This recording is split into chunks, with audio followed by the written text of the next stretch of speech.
Good evening, football fans, and to the Raider Nation. Feliz Cinco de Mayo. This is the Cover 3 show with one of your hosts, Chris for Raiders, and also Raider Nation Jasin. Jason, are you ready to start the show? See. Raider Nation Jasin. Chris for Raiders. Chuy, and this the Cover 3 show. Raider Nation Jasin. Chris for Raiders. Chuy, and this the Cover 3 show.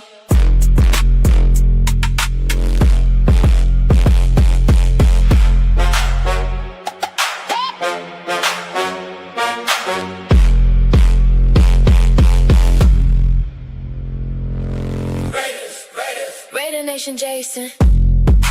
Chris for Raiders. Chuy, and this the Cover 3 show.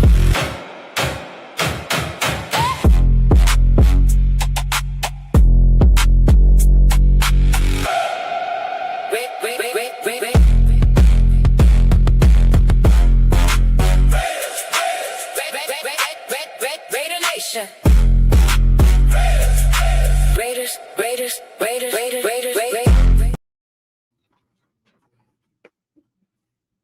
Welcome back to the Cover 3 show. Chris for Raiders here, Raider Nation Jason over there. And a lot to talk about.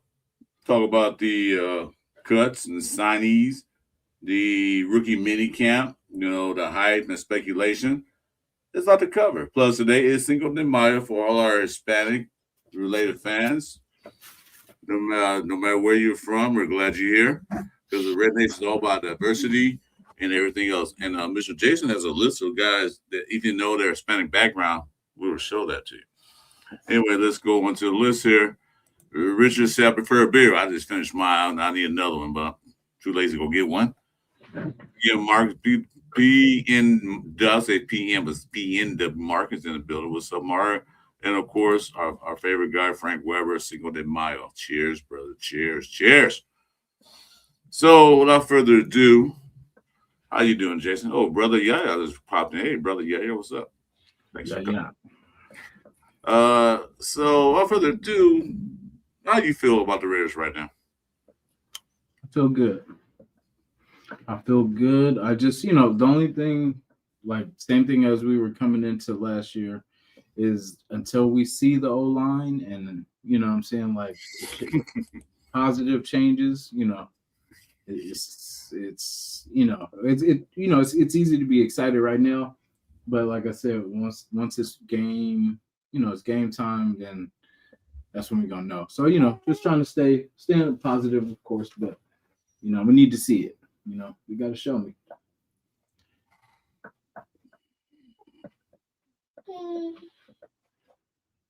Okay. I'm excited for what they've done in the offseason, free agency, the draft, UDF phase. I'm excited.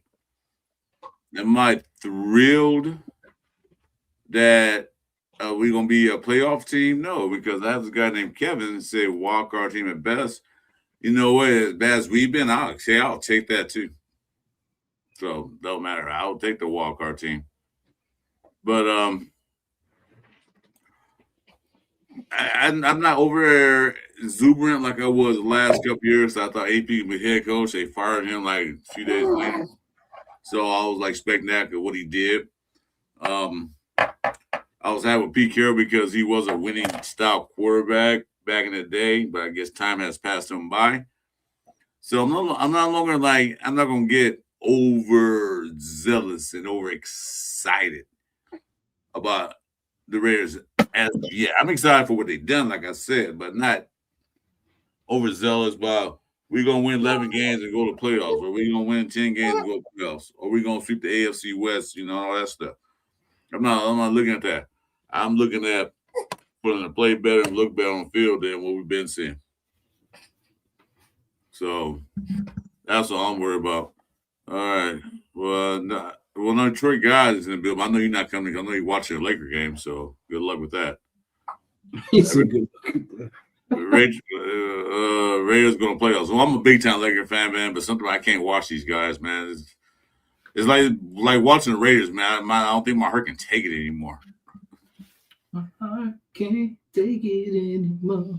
So, yeah. So, don't you have a list for us? I do. One thing is my keyboard is whatchamacallit. It's not working, so I'd have to show it. Let me see. Here we go. Okay. Let me show.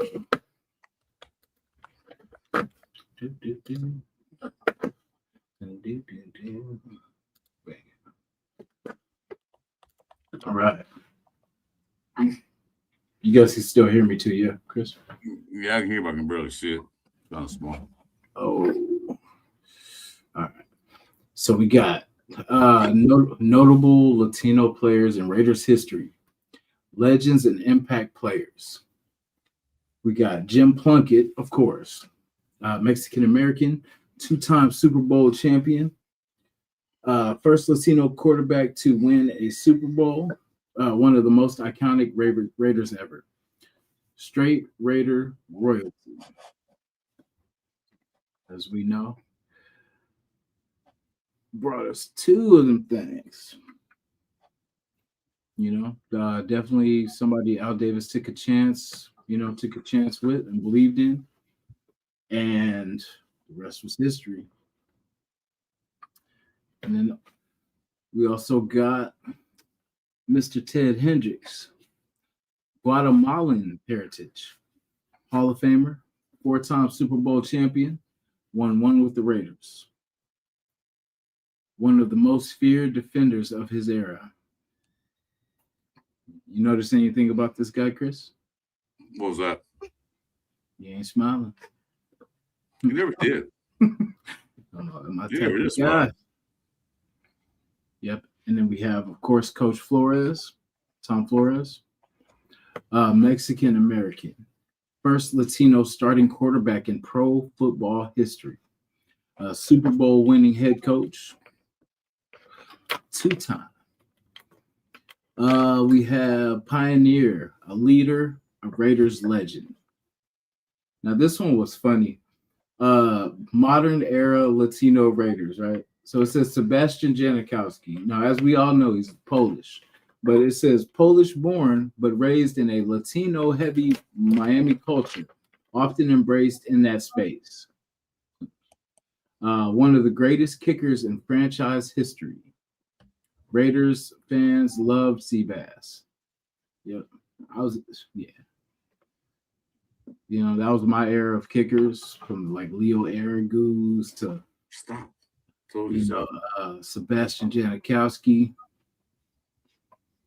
Let me see.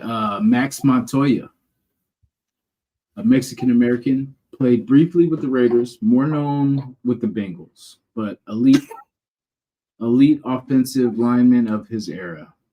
Big boy too. We got Efren Herrera, kicker, Mexican American, kicker on the Super Bowl 11 team.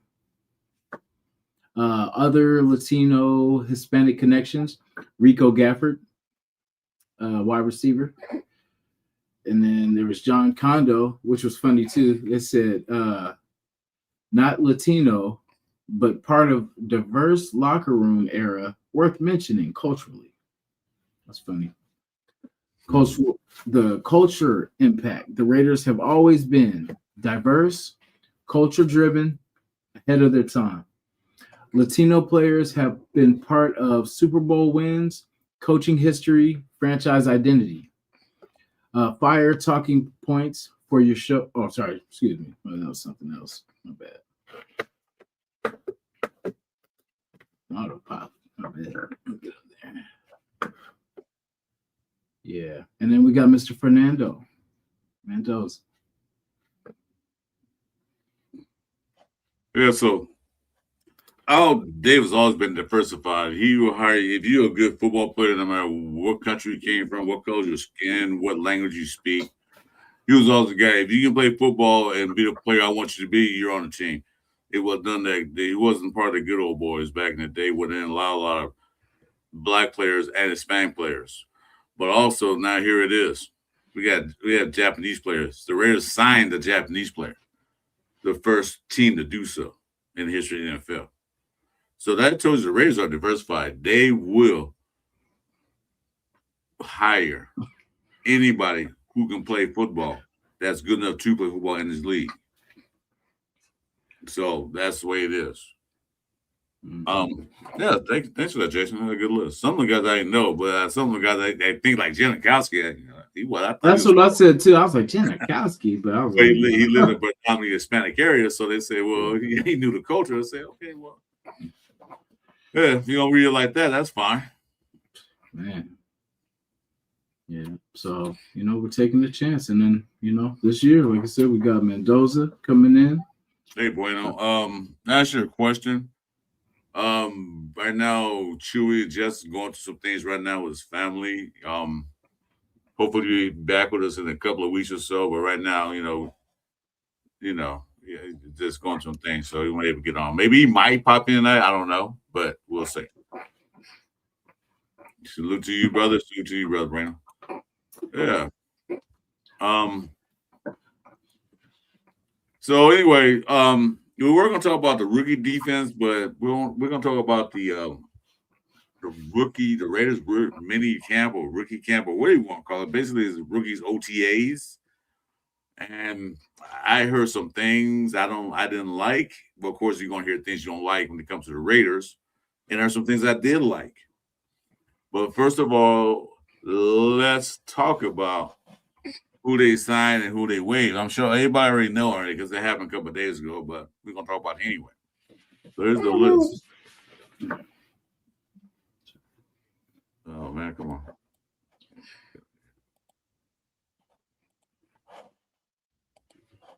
Okay, yeah, I have computer problems too here for some reason. I'll bring it back. Anyway, go ahead and talk. I'll bring it back. All right, for sure. Yeah. I was in that boat where I wish we had kept Snowden too, but I feel like maybe the writing was on the wall, and then I feel like maybe behind the scenes Snowden probably asked for his way out, because I mean the way they're going, they were probably honest with him, like, look, man, we're going this direction, and really there's a lot of people in front of him, so I'm pretty sure he wants his chance to do his thing too, because he's already going to have, at the very least, you're going to have Max, you're going to have Kwity Paye and Kuntz in front of you. You know what I mean? Automatically. So unless they like that dude, Crawford, and then they let him know, like, hey, we're gonna, let this guy get a majority of the, of the snaps, and you're probably gonna be, fighting for a position or something like that. So, he's like, hey, well, let me out of here. Let me get him out of here. I mean, you know what? Come to think about it, I don't think they cut him because of his gameplay last year, because he was up and down, but he still played well. He had 8 sacks. Mm-hmm. So he wasn't like he wasn't doing anything. I think when they drafted Crawford, running, like you said, Kwity Paye, he felt like his playing time was going to diminish. Mm-hmm. Because the only reason why he played last year because of the injuries of Max and Malcolm Cruz wasn't really stepping. Malcolm Cruz wasn't stepping up. You know what? That dude that's not here anymore. What he was doing, really nothing. That's why he got a lot of opportunities. So I think he probably asked for it, could you release me so I can go somewhere else and try to get some playing time, because he knows playing time was going down. He saw the writing on the wall, like you said. Like, yeah, I don't think I'm gonna be here. I might not even make the depth chart, but I might get cut. Mm-hmm. So, hey, salute Marcus Banks. Salute guy. So these are guys that they signed. They signed Traden Stukes, Zune, Mike Washington, my favorite pick in the draft, Dalton Johnson, Hezekiah Massis, your Cowboy, Cal, not Cal. Hey, put some respect on his name now. Malik Benson. They signed Brandon Cleveland, round 7 guy. And they signed a quarterback, Jacob Clark. I thought they were going to sign the other guy, but they ended up signing him. Yeah. But anyway, Tyler Duseski, Roman Hemby, I'm glad they signed. Desi Ajada, Devin Lafayette. I didn't get look at this guy. Matt Lauder. Then they signed a Tokyo Toe. Caleb offered Justin Piggott. Now, when I signed that, when I saw that and went through it, I said, Piggott? I thought they cut him. It's somebody else. I'm like, what the hell? We brought him back? No. Little fingers? No. Why are we bringing little fingers back? Chase Roberts, Corey Rucker, Cian Sloan, which a lot of guys were talking about. They wanted him. So let's see what he does. Gary Smith, which I like they signed him. Xavier Sori, Chris Thomas, Tanner Wall. They signed Boyd Williams. Mm-hmm. And they released Jamie and Davis. Oh, they get released. I thought they released them. And these are the guys they recently signed again today, or yesterday, rather. Jonathan Bradley, that's the guy that came from Cal to Indiana. Remember we were talking about the other day? Yeah, Jonathan Brady. Okay. That's Brady. When I said Bradford, Brady. That's the guy that came from Cal to follow Mendoza. Thank you for following up with that, too. Yeah, because I was like, I know it was somebody, but I thought it was Surratt.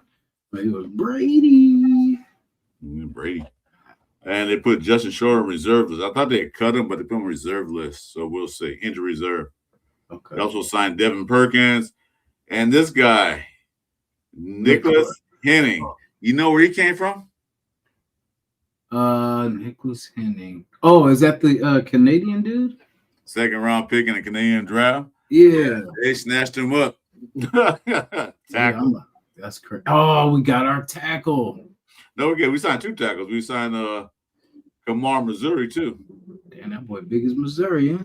Yeah, exactly. I ain't never seen nobody with that last name. That's wild. They're seeing Cedar Wade, Snowden, Clinton McCurris, they cut. Oh, Matt Lauder and Layden Robinson. Oh, McClinton Curse was up and down.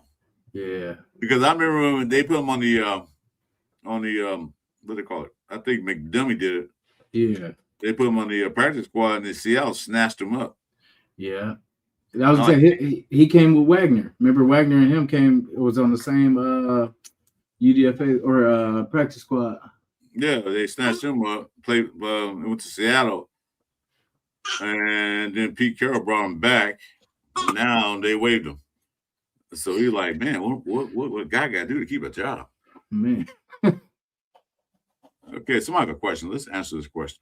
Hey. Oh yeah. What was the best offseason move? Offseason including the draft. Well, that's all right. That was signing the center. That was the best move. When they signed, it was Lindenbach was the best move they could have made.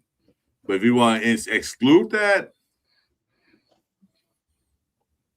I know everybody talk about for me, everybody talk about Fernando Mendoza, but that was an obvious thing. But after that, I'll say the best thing I saw is like 1A, 1B. 1A would be signing a running back from Arkansas, Washington. And 1B was signing McCoy from Tennessee. Those are best outside of Lindenbach moves. I thought they were pretty good in the draft. Now, free agency, it's 1A, 1B again, signing 2 linebackers.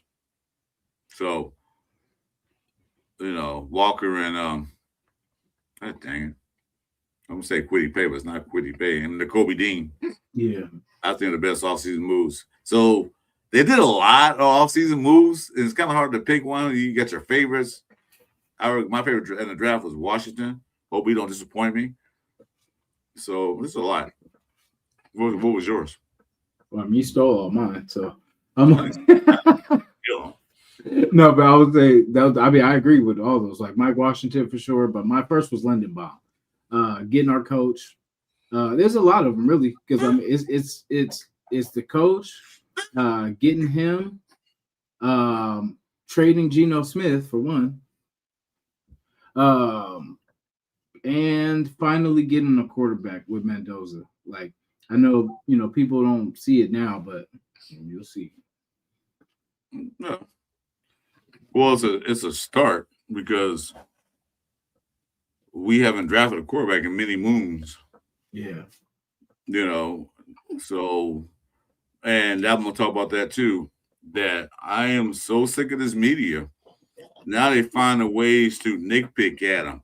You don't play under center, this and that. Well, he's in practice. He even said in his press conference that he's working on it. He's working on footwork and the timing. Yeah, Chuy didn't play a lot of under center in college. And be honest with you, a lot of quarterbacks in college don't play under center. Primarily a shotgun or pistol. So it is what it is. But I remember a time remember back like mid-season when Raiders were like number 4 in draft order. I forgot it was number 1 at that time. Might have been the Jets or somebody. Well, this hypothetically says the Jets around mid-season. All the media, all reporters say, Mendoza will be the best quarterback for the Jets. They need a quarterback. Mendoza will transform that team. They'll turn it around. Blah, blah, blah, blah, blah. That's what they were saying. But as the season progressed and Raiders became the number 1 pick overall, Mendoza's not that good. Pre-draft. He's not that good. All of a sudden now, when the Raiders was going to get Mendoza, when the Jets or somebody was getting Mendoza, it'll turn the team around. To transform that team, that's all they need.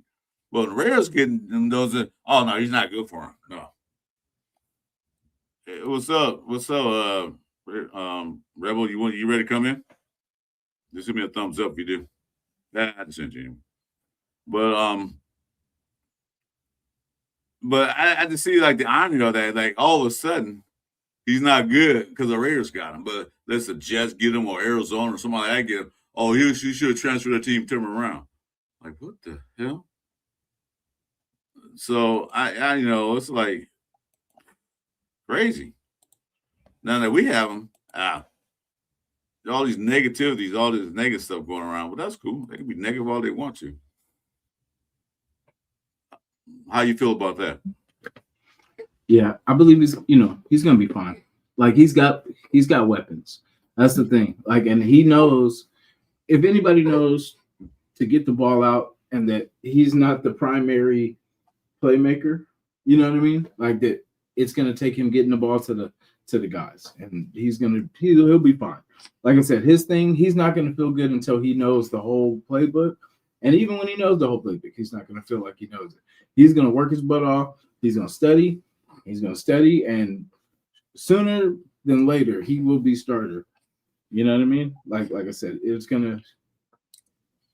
reveal itself. Yeah, now they're talking about doing this. Like I said, I'm not gonna show any more highlights till I find out what happened because I got a lot of videos taken down, so I'm not gonna see which one were they.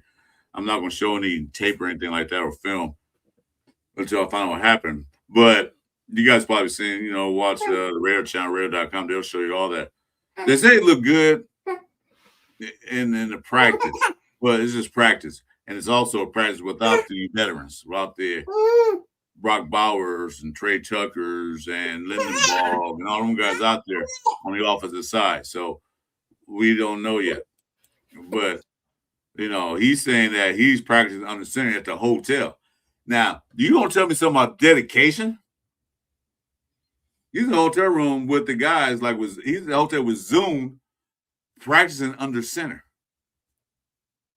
Who does that? Fernando does, and Zoom does.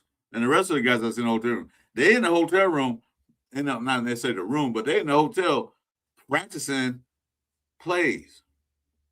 He's practicing being on the center in a hotel. That speaks dedication to me.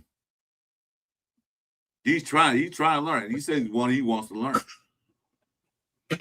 I expect nothing less from an ex-Cal player. Kirk Cousins made the playoffs before, and Mendoza can step it up too. Well, I don't doubt it. Kirk Cousins been there. That's why they brought him in for that reason, and they told him why they brought him in, so he knows there's no big surprises when they draft him. I thought it was gonna be Star Quarterback. Why you draft Mendoza? He already knew. They already told him that. Said, yeah, we're gonna draft Mendoza, dude. Yeah. Right, you're gonna be the bridge, but all things if things work out, you probably mainly be the starter for a minute. Well, unless unfortunately injury or something of that nature, you play really bad, you're gonna be the starter. They didn't guarantee him that, but they say, well, the best player's gonna play. Yeah, it's a win. It's a win-win situation really for Kurt, because for 1.3 million, I mean, if you don't play, hey, I'm only making 1.3, so to put my body on the line for 1.3, but then if say Mendoza's not ready, then he gets to prove himself, and whatever because I mean, he knows the future. He knows that Mendoza is going to be there beyond this. And he's just there pretty much just in case things don't go, like injury, or if he's not, pretty much learning the offense and stuff like that, which is not going to be a problem. That's the least of our concerns. Like our thing for him is injuries. Like that's the only thing that can really, because as far as a person, he's gonna get it. You know what I'm saying? He's not gonna settle for a backup position. That's a good point, RW. We had a bunch of games where we lost by 2 or 3 points to playoff teams: Bears, Broncos, Jaguars, Texans, and we beat the Patriots and Chiefs. Yeah, exactly. I mean, we had a lot of close games. Our problem was we couldn't score that many points to beat them. Our defense held us in the game, but people said defense beat them up. That's the only thing probably what made me the linebackers and DBs. They were not horrible, but they need to be more in rotation, more depth. So, and they just beat the defense up.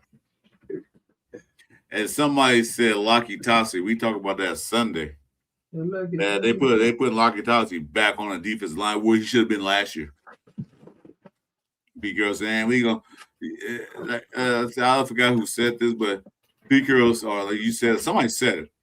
Pete Carroll said, I need help offensive line, so they put Laki Tassi on the line to make his son look good. I said, dude, no.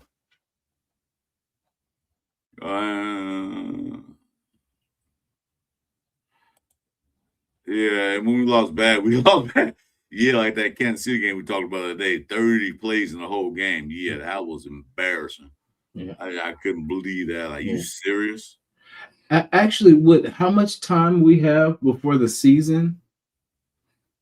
I think Mendoza probably will start, to be honest, because like it's now May. He's got to August, September. You know what I'm saying? Like, yeah, I think he will start, to be honest. I really do. Because that's what I said. I don't think he's going to start game one. Well, they got the schedule. We see we're playing, but we don't know the order of the schedule. We don't know what, because we rarely have a first home game. Yeah. So I mean, I'm pretty sure Mendoza don't care who game one is. He don't care. He ain't tripping. Savage beast. Yeah, but we'll see what happens. I don't see him starting. Because, I mean, how I would look at it is if I got a new center coming in, why kind of waste time with Cousins when, not saying waste time, but like, why not get it in with Mendoza? You know what I'm saying? Like, why not get him familiar with his future center? You know what I'm saying? It's going to be his center for a few years. So why not now?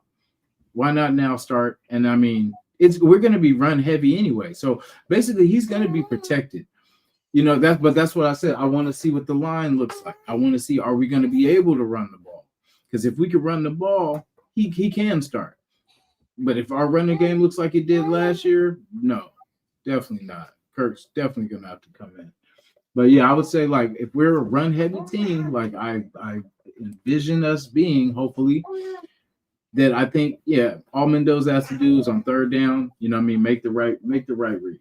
You got, like you said, you got safety blankets and Brock. You got, wide receiver, I guess Naylor, until we see somebody else. I'm gonna believe the hype. Thanks, Arthur. Make sure to subscribe to all three of our channels. I'm Chris for Raiders. All three of us, Raiders, Jason, as well as Chuy, Raiders Report. I appreciate it. Thanks a lot, buddy. And have a good day at work. Don't work too hard. Work smart. Taco Tuesday. Genty, and that Washington combination has me so intrigued. I mean, we talk about Mendoza and Cousins and all that. That's good. But really, I've been intrigued is this Genty Washington duel. That's what really has me intrigued. And Washington said, I love to play with Genty. Oh, Sacktown. What's up, Sacktown? Well, we'll bring in Sacktown. We can bring in Rebels coming in. Sacktown, you want to come in? Give me a thumbs up. I'll see your link. We have four guys. We call it Raider 4 show. The Cover 4 show. That guy, that's been more intrigued in that quarterback spot, to be honest with you. Mm-hmm. And then we got that, what's the guy named? The fullback. Going to be back there. Connor Hayward. Yeah, Connor Hayward going to be back there. Oh, my God. I can't wait to see this running game. That's what I want to see. Then I hoping that that McCoy plays. That's what I want to see too, because he's out there running around. Mm-hmm. He looked good. So, do we need a surgery? Hopefully not. Will he be out there starting? Maybe so, because he's going to push Porter. Mm-hmm. He's going to push him like, dude, you don't step up, I'm stepping in. Yeah. Well, now he's not pushing Stokes, because Stokes going to be the veteran out there on the field as far as the cornerback is concerned. And then we got the safeties that we signed. We got like 5 safeties now on the team. Yeah. We got a couple of free safeties. So it's going to be a nice defensive battle out there.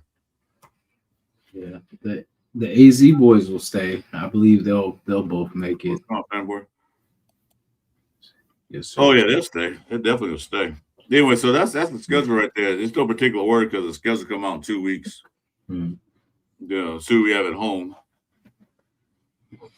But it's gonna be funny. We're gonna play Seattle at home. Yeah, against their former offensive coordinator. That's gonna be a game. They might make that a Monday night game. Yeah, I can see Thursday or Sunday night game. Yeah, because of how early it is. See, then we got the Jets away. Go out that list. Gino. Out that list. On paper. How many wins you see? Starting with the home games. How many home wins you see? I feel like this year we beat Denver. Like I feel like I don't know. Something tells me we can get them back under control.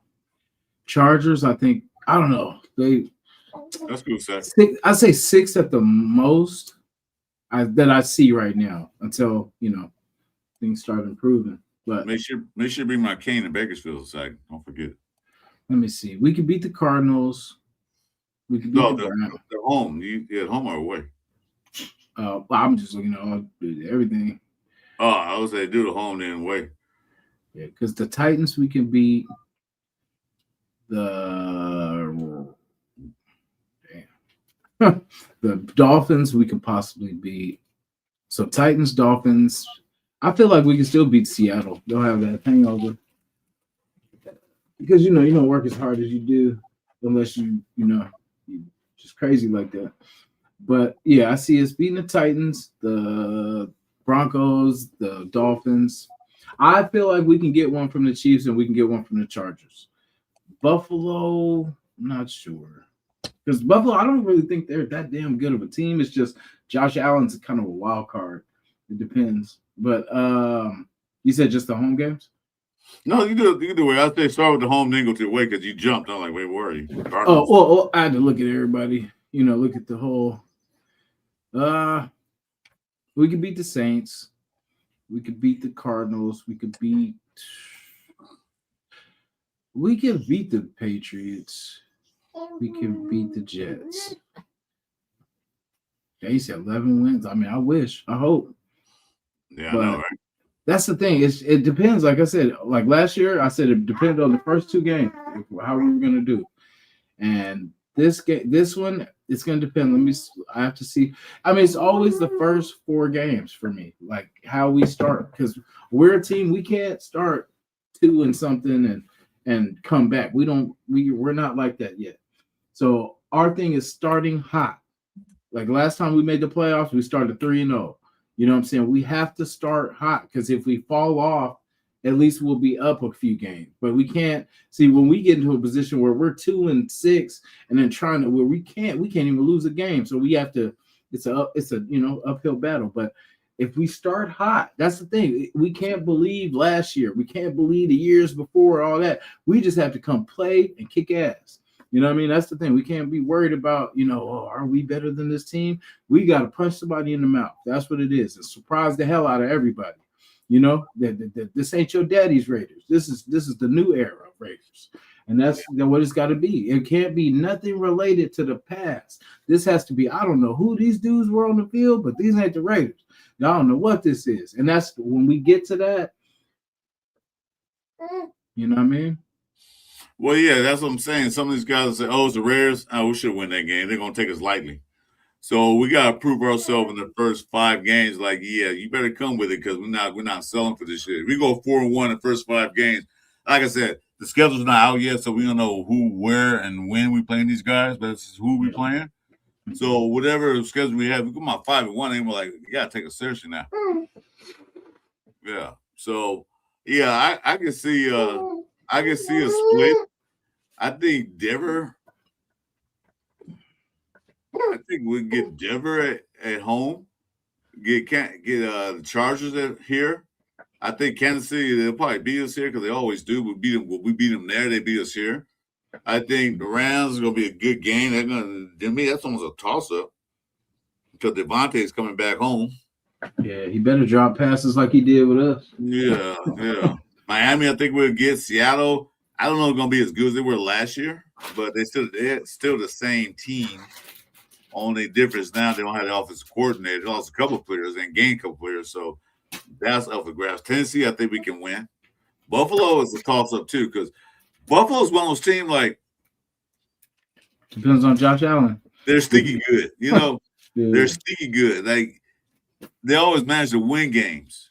But then again, you look at the division they play in. They play with the Jets, Dolphins, Patriots when they were sorry. So they had easy wins on them guys, but then it started building up with Patriots started beating them. So they got a really easy conference. Then I look at, if they can split with the AFC West, I'm happy. I don't care. Yeah. Yeah, we can go 3-3 in the West. I'm happy with that. Because we already stopped that winning streak with Kansas City last year. Now we got to stop the Chargers and the Donkeys winning streak.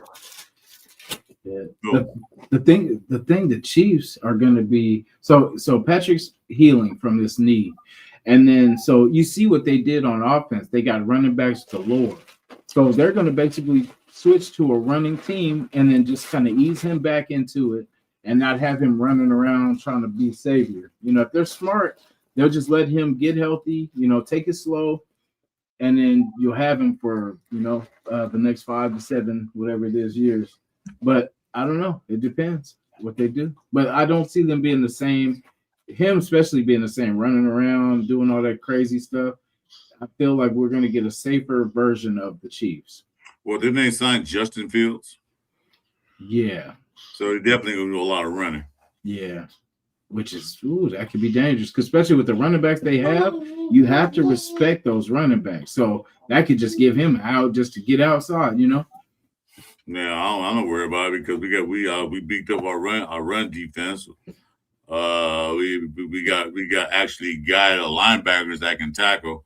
I'm not sweating too much. I think we'll do good. Yeah. Matt Scotty's back. So if Matt Crosby back, he's good at throwing stopping. Whoever play on the other side is going to be a good run stopper. So the two things the Raiders did this offseason with the genius of spy take is that we got to stop the run. We got to get better DBs. And what he did, we now got guys that can do run stopping and got DBs in the draft. So, all right, we got Raider Rebels in the building. So this makes it a real Cover 3 show. What's up, man? Makes it what? Makes it a real Cover 3 show because there's only two of us. We got to Cover 3. Right? We need to get out of that Cover 3. We need to run some more press man. Yeah. That press. Y'all running the press man over here. Your Cover 3 is not active. Yeah, well, we're going to stay in Cover 3, but the team need to got to Cover 3. What's going on, man? Same old, just waiting for camp to start. Itching. Let's go with y'all today. Man, this is watching some of the Raiders mini camp for the rookies. Just watch some of those and hearing all these naysayers and dollars talking their crap about Mendoza. Like, yeah, whatever. Yeah, he's gonna impress some people, man. He's gonna surprise some people. So if y'all want to know, I'm kind of feeling like, it's Kirk Cousins, right? I know a lot of people are saying he's gonna, Mendoza's gonna start right away, but we're forgetting about the Tom Brady factor. Even if Mendoza comes out killing it at camp, and he's better than, all the 4 or 5 quarterbacks that we have in the building, I still think he sits because of the Brady factor. I feel the only way he gets in is if you put in Kirk Cousins and he struggles and they don't want to go with Aiden O'Connell if he's still on the team, or they don't want to go with Sawyer Brown, if he's the backup third-string quarterback, then I feel you throw Mendoza in. Now, is that in 3 games? Is that in 5 games? What's the offensive line look like? They didn't sign Sawyer Brown. They signed Jacoby. Oh, so they haven't signed Sawyer yet? They didn't sign. They signed the other guy, Jacoby. Nice. So, well, then there goes that. But, I don't know. Maybe they sign him. Maybe they don't. I don't know. I think he was still out there in practice in the last one. So we'll see. We'll see how that goes. But if they didn't sign both, I just see a scenario where no matter what he does, whether he's ready, no matter how many snaps he takes, at the hotel before practice or after practice, it's not the same as live games. You still got to have preseason reps. And even if he goes out and kills it in the preseason, which, that's going to be hard. It's hard for a lot of rookies, right? So I just feel like he'll play sometime this year. But my dream scenario is, 3-5 games in, we're, whatever, 3-2 or something, and Cousins is not, not what they expected to be. And Mendoza is chomping at the bit and ready to go. And is like, yo, doing all the right things. And they put him in and we go on a run. And, we have great years from here on out. But all the naysayers, man, I've done so much, watching of people saying he does this or people saying he does that. And I think a lot of them are, are hating. I mean, we all know the fact that he hasn't taken many snaps under center, right? But you couldn't tell that by the couple of things that we've seen in practice, right? His footwork, to me, looks ahead of a lot of people in the NFL right now, right? The rollout, the handoff, the passes are a laser. I mean, what more can you possibly want from a kid that's 6'5", hard to tackle, 230-some pounds, has the arm strength to make all the throws, has what most quarterbacks don't have coming out of college. He has toughness, right? You see a lot of these college quarterbacks coming out and they're soft. I mean, a couple hits, they're on the sidelines. Like this dude, he's tough. He's got the mental toughness. He got better as they went in Indiana, and I feel he'll do the same thing with the Raiders. He's going to get better every single practice. And like Jason said, he wouldn't be. I wouldn't be surprised if he's ready to start as well. But I just don't feel that they start him because of Tom Brady, and until it gets to a point where they're like, damn, we can't have another just horrible season. Let's throw this kid in and see what we got, right? Yeah, exactly. I don't know if they want to start him game one. If he plays better than Cousin does in their preseason OTAs and all that stuff, and they have no choice, they will start him. That's only if they feel ready, if he feels confident enough to go out there and play. That's the thing. His confidence has to be up. He's a confident kid. You go by the press conference, the way he talks. He's feeling confident on himself, but he also is humble too. He said, "I still got to learn this. Yeah, this is something new for me." So, here's my question to that then, Chris. Yeah, you heard him say himself, right? He's bottom of the totem pole. He's got a lot of things to learn. That tells me he don't have confidence in himself right now to go out there and be the leader. He said, he's not going to put that. That's up to his teammates to say if he's a leader in the locker room, and he's just going to go out there and do him. But that's really just him, though. That's his personality. Like, he's always like, even if remember when he won the Heisman, like he says, "I didn't win it. My teammates won it." You know what I'm saying? He's that type of dude. He's not going to never take credit. Like, he's not a cocky the cocky type. He's not going to be like, "Oh, I did this." No, he's going to be like, "Hey, I couldn't have did it without my guy blocking." Or I couldn't, he's always going to throw it to his teammates. Like, that's just, Well, I say confidence when he talks with confidence that he knows what he's talking about. That's what I'm talking about. He's confident, like, I'm going to say this, and I'm confident what I'm saying. I'm saying that I'm okay, I am a bottom of the totem pole. I'm confident in saying that. Some guys will not admit that. You know that for sure. Some guys, especially a number one draft pick, and he's not going to come out and admit, "I'm at the bottom of the totem pole." That's the confidence he has himself to say that. That's what I'm talking about. He's confident. Not he's confident being on a football field, but he's confident saying things like that. Yeah, so, I still see a long way to go. I mean, I don't know if he's going to be ready before camp.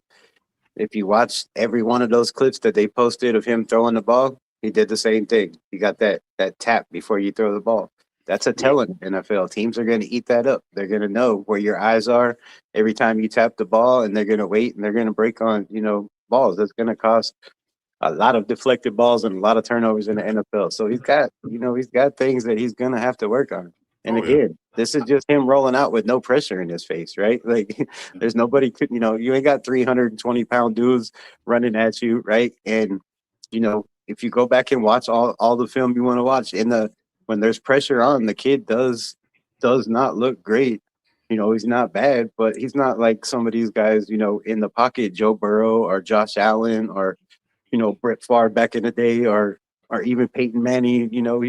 He's not that. He's not that in the pocket. So the footwork. Peyton Manning came out his first year as started as a rookie, didn't look good at all. Damn, I was gonna say, because there's two people that he's compared to, and that's Peyton Manning and Andrew Luck, and both of them started their rookie season. So, like I said, and it has nothing to do. Well, I mean, it has to do with physical too, but it was their smarts. You know what I mean? And that's what he has similar to that.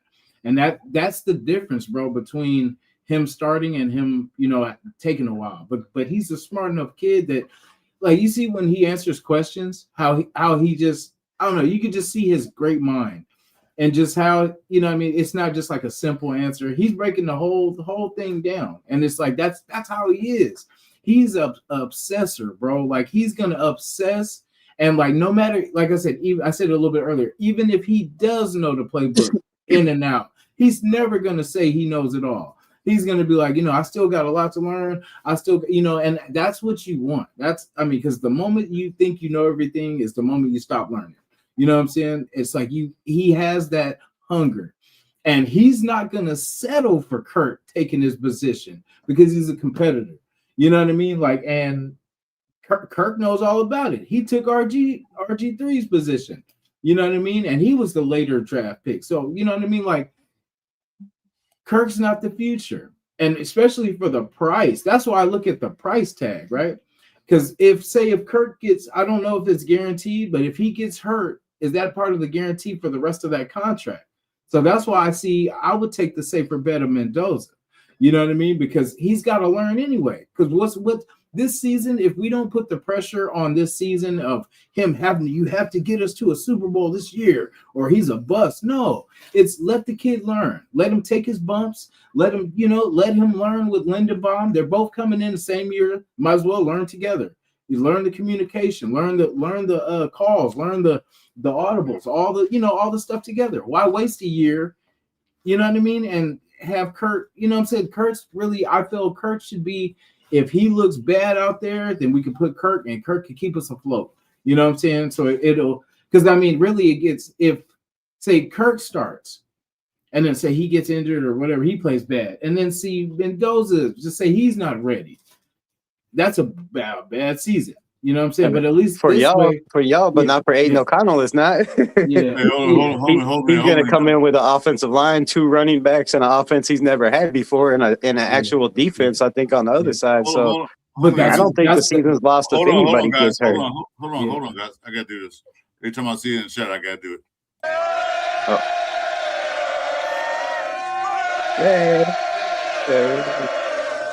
All right. But you said, I see your point. I see your point, Jason making, but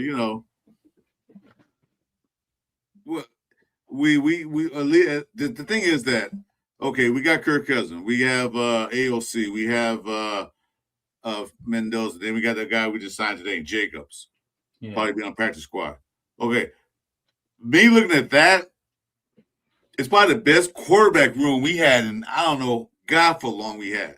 Yeah. You know what I'm saying? Okay, if Kirk Cousins thinks the bed up, okay, Mendoza, or AOC is your time. Good, show us what you got.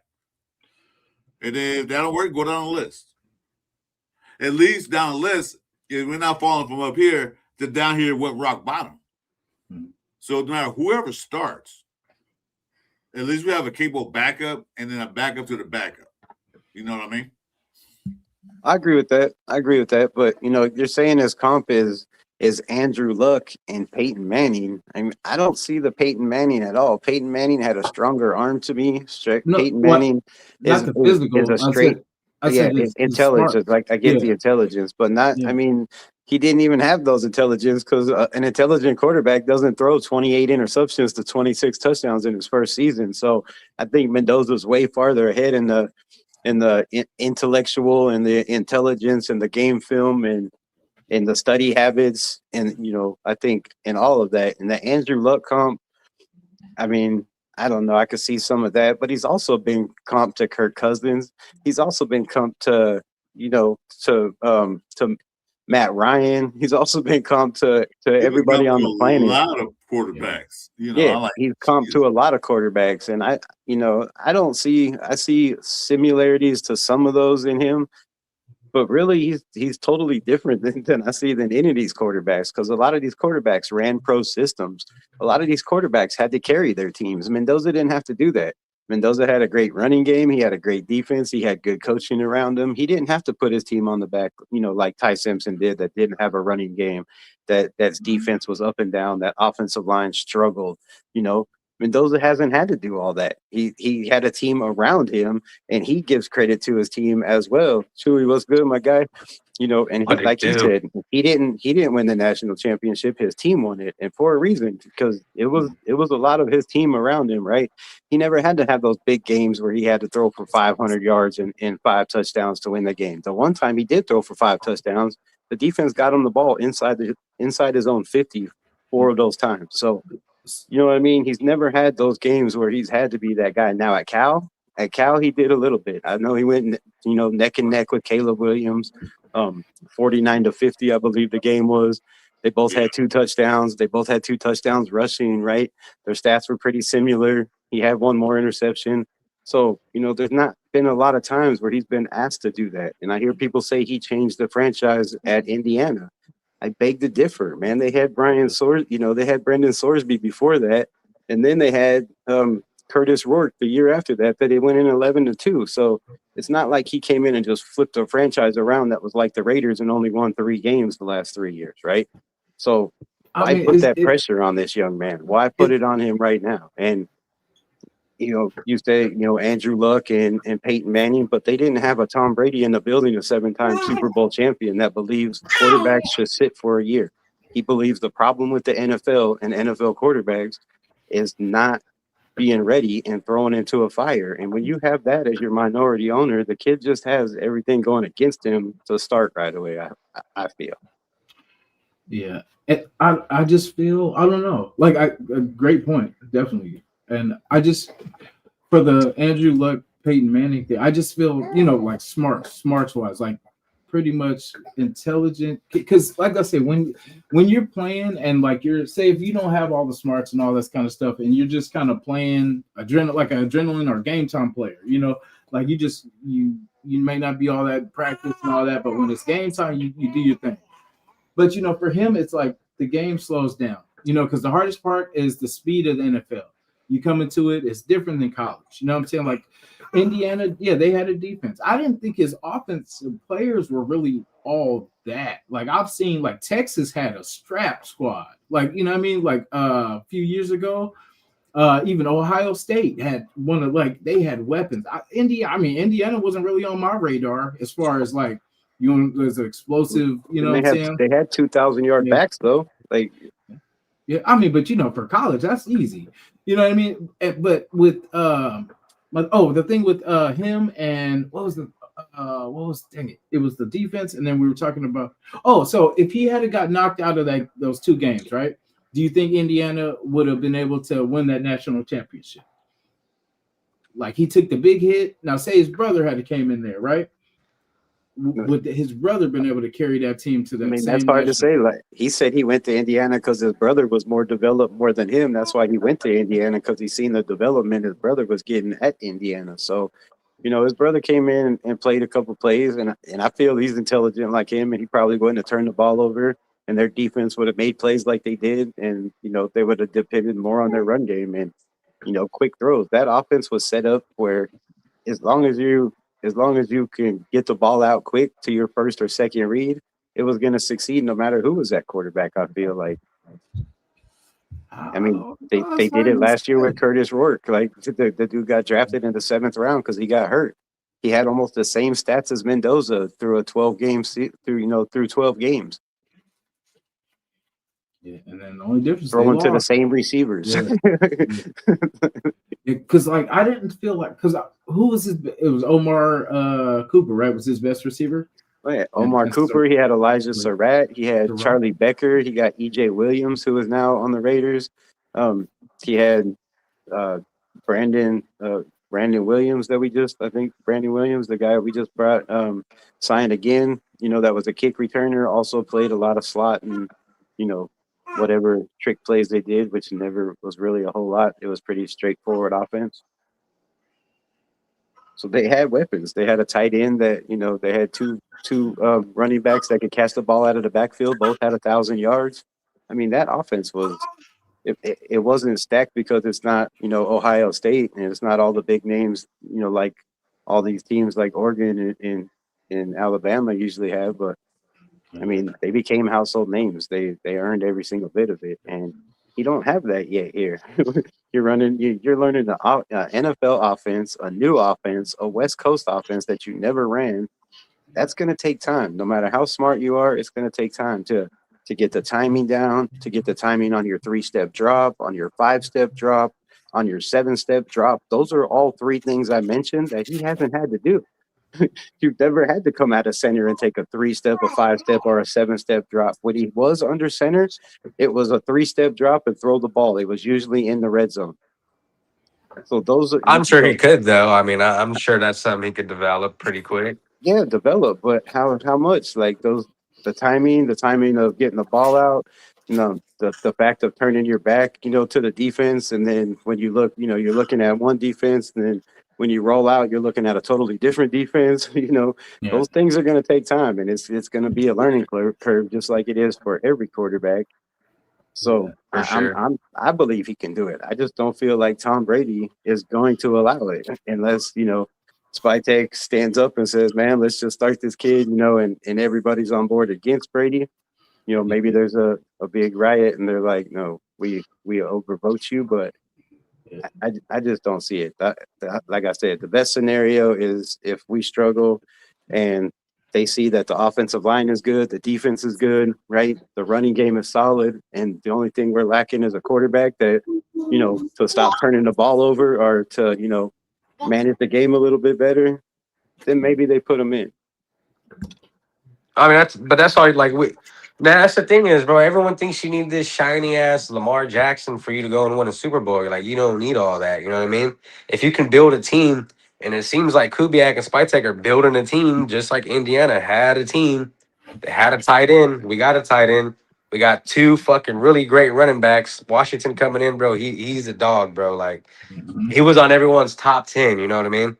Yeah.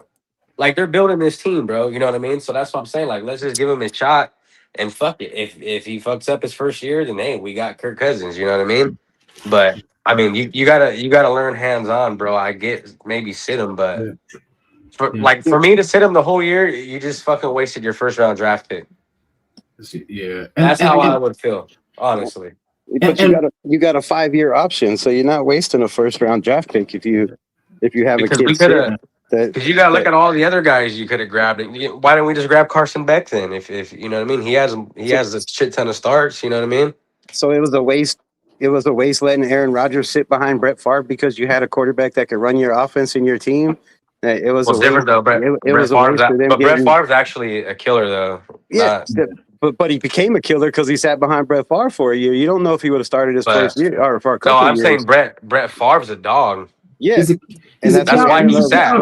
That's why he sat. He didn't. We got Kirk Cousins. You got Kirk Cousins in the building. Kirk Cousins ain't all that though, bro. He won a lot of games. I mean, 3,000 yards. There's a reason why Kirk Cousins has to constantly switch fucking teams, bro, in the NFL. Okay, that's just bottom line.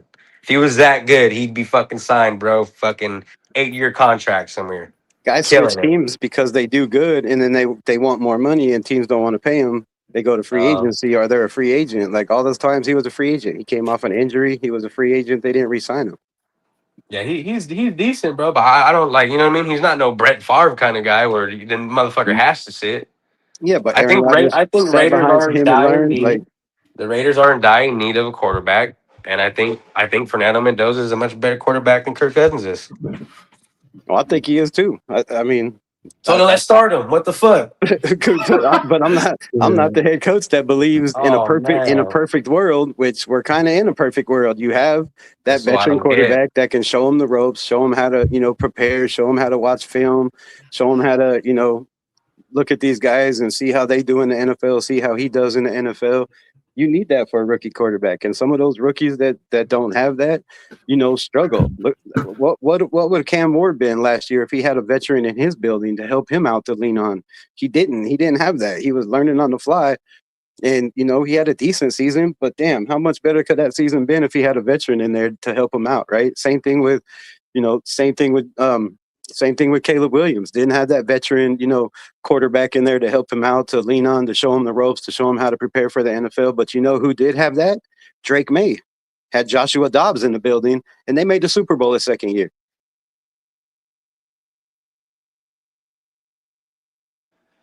I don't know if that was all Joshua Dobbs that got him to the Super Bowl, but they had a really good team too.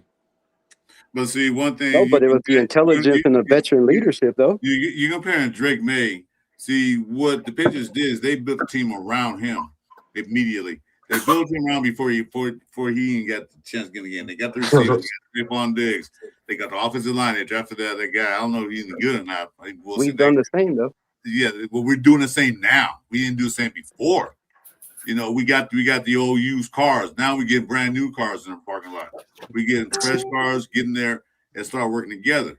Like I reiterate that it Kirk Cousins. So Kirk Cousins is not the starter. They did not name the starter yet. Who's going to start? So we don't know who's going to start. But if it happened to be Kirk Cousins, go out there, and if he shit the bed in the first 3 games where he's throwing a bunch of picks, fumbling the ball, and do some dumb mistakes, they're gonna bring him. The Raiders Nation gonna demand Mendoza to get in there. But only thing Tom Brady was saying that he would like his quarterback to sit for a year. He would like to. Now, being the first round pick, the first overall pick, like he said, doesn't make sense. Why would you pick him? This is my thing, bro. You But can't sit behind someone who's worse than you. Like, what the fuck are you gonna learn from someone who's not as good as you? But hold on, look at this draft class of quarterbacks. Who else was Carson Beck? Maybe not. Ty Simpson? I don't know. But they saw something from them that they like. If they have to sit him so he can learn, because like I said, you do not want to throw a quarterback into the fire so quick. And that's ruined a lot of quarterbacks. First round picks, all those ruined a lot of quarterbacks in the past history.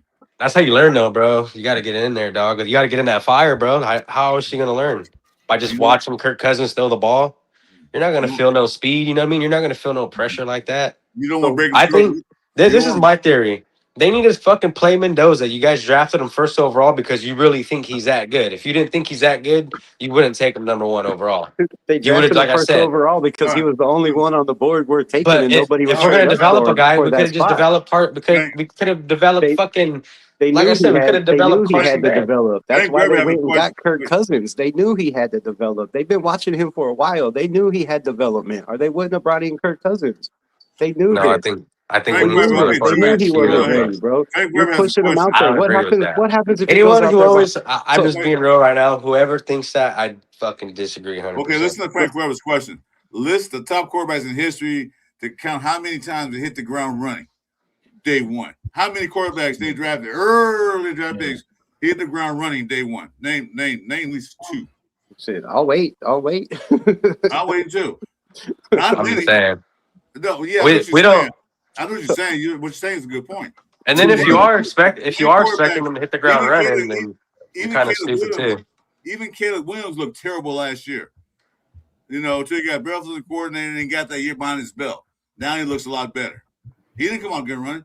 Jay Downs went to a team that already had a team built for him. He looked good, but the second year he looked terrible. But usually, how is the Nation going to? Top picks don't come off day one on running off stops. Not many. And that's fine, bro. I don't expect this team to go to this playoffs right away. You know what I mean? But then why put him out there?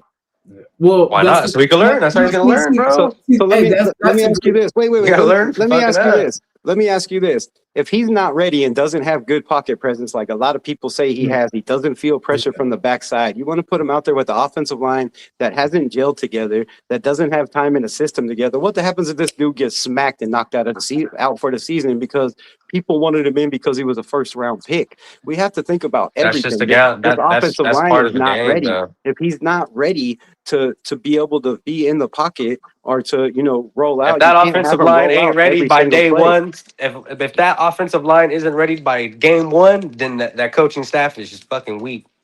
Your expectations are crazy, my brother. Like I'm being 100, bro. They don't even know who's going to be the starter. Like, bro, you have go back and watch Seattle. You have all these guys. Seattle last year. You just signed fucking dudes from the Go back Raiders. and watch Seattle last year. And then you go all in on Trey Zoom. So you better get that line figured out. So did Seattle. They went all in on Gray Zabel and they started him at guard. But guess what happened? It took them 5 games before they got that offense going. They relied on their defense and special teams to win games. Yeah, that's not good. But they won the Super Bowl. But it took them 5 games to get it together. You expect it was the offense, though. To come out with a brand new head coach, a brand new offensive coordinator, brand new defensive coordinator, and they're just supposed to come out and hit the ground running. That's crazy expectations. I think you just gotta let him play, though. Let him learn. To be real, he'll learn from his mistakes. 75% of the number one. Let him get hit, bro. It's part of the game. Like, fuck keeping them all safe. Fuck, bro, your quarterback, bro. Get out there and play. Now you're taking away his life expectancy in the NFL by letting him get beat up on an offensive line that can't protect him right away. That's insane. Let Kirk Cousins go out there, the veteran, and take those lumps. A guy that knows the NFL, that can play with timing and rhythm in the NFL. Mendoza hasn't got that yet. It's going to take time to get the timing and the rhythm of the NFL, just like it did for Indiana. Go back and watch. You can watch it on YouTube. Look it up. I forget what it is. I'll send you the link. But you can watch every single snap for Mendoza at Indiana on YouTube. Every single one from every game. And tell me that he was that guy in the first game or the second game or the third game. No, it was the fourth and fifth game where he started feeling himself and having those 17, 17 attempts with 16 completions and 3 touchdowns and no turnovers. It took time. It takes time, no matter who you are in a new offense and a new system with new teammates around you, right? It's going to take a minute. I just don't see rushing him out there. You have a shiny new toy, protect that toy, let him be prepared and ready to come in. And, that's my take on it. I just don't see rushing him out there. Well, I was gonna say, but when you say like rush, but like we're not rushing though. It's time. Like, you know what I mean? There's no, because like I said, if we're not counting this year, there's no rush. Like because when you say if he's gotta learn. Yeah, you gotta learn. Like that's the thing. Like, and 75% of the number one pick quarterbacks play. How many of those guys have made it to the playoffs or even are still starters in the NFL? What is that percentage? I could look it up. It's crazy low, my brother. There's only like 5 or 6 of these first, guys picked first overall that turn out to be anything. I mean, come on. It took Baker Mayfield and Sam Darnold and dude, all these guys to sit and go to other teams before they found the right fit and picked up the NFL. Those are all smart quarterbacks that had great college careers. They weren't as smart as I was gonna say. Darnold wasn't. He went to you. Oh, sorry, Chris. I'm not. My bad. You know what? I'm sorry, but that's to your point, Chuy. I see what Chuy's saying. The thing I'm saying is that he shouldn't. I mean, I don't say he shouldn't. If he's better than Kirk Cousins and OTAs and preseason and all that stuff, okay, put him in game 1. But if he's not ready yet, if the coach, offensive coordinator, and the rest of the big brass say, you know what? They'll sit that young man down and talk to him and say, how do you feel out there? So it's fuck the vet and just send the vet and let him get smashed. Just let Kirk Cousins get smashed too. I don't fucking get this shit, bro. He's expendable. Who cares? He's not the future. Kirk Cousins he's not the future of our team. That's fucked up, bro. So fuck the vet, fuck the old guy. That's fucked up. No. I'm just saying he's not a future. I'd rather put the new guy in. I'd rather put the new young guy in who can move around a little bit. He already knows Kubiak's system. 30. I would keep Kirk Cousins take all the bullets. Okay, what you do? You push him 30. So that's dirty. You got to pick a new guy. I'm not putting no hate on Kirk Cousins. I'm saying that. I feel like give Mendoza the first 4 games because it's easier for us to kind of continue progress with, say, Kurt picking up the slack. Say if the first 4 games Mendoza, 1 and 3 or whatever.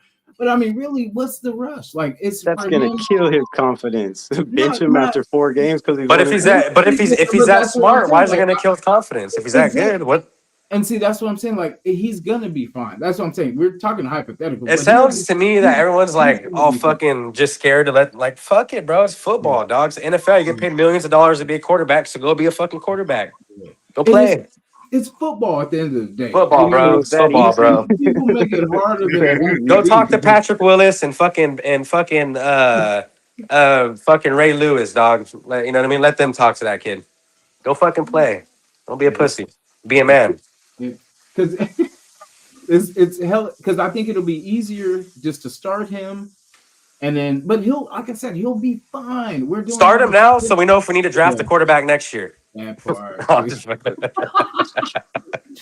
And you're already doing drafts already, huh? Hey, but he'll be because like the way the team's coming together, it's not just Mendoza. It's not just he's going to be the instant.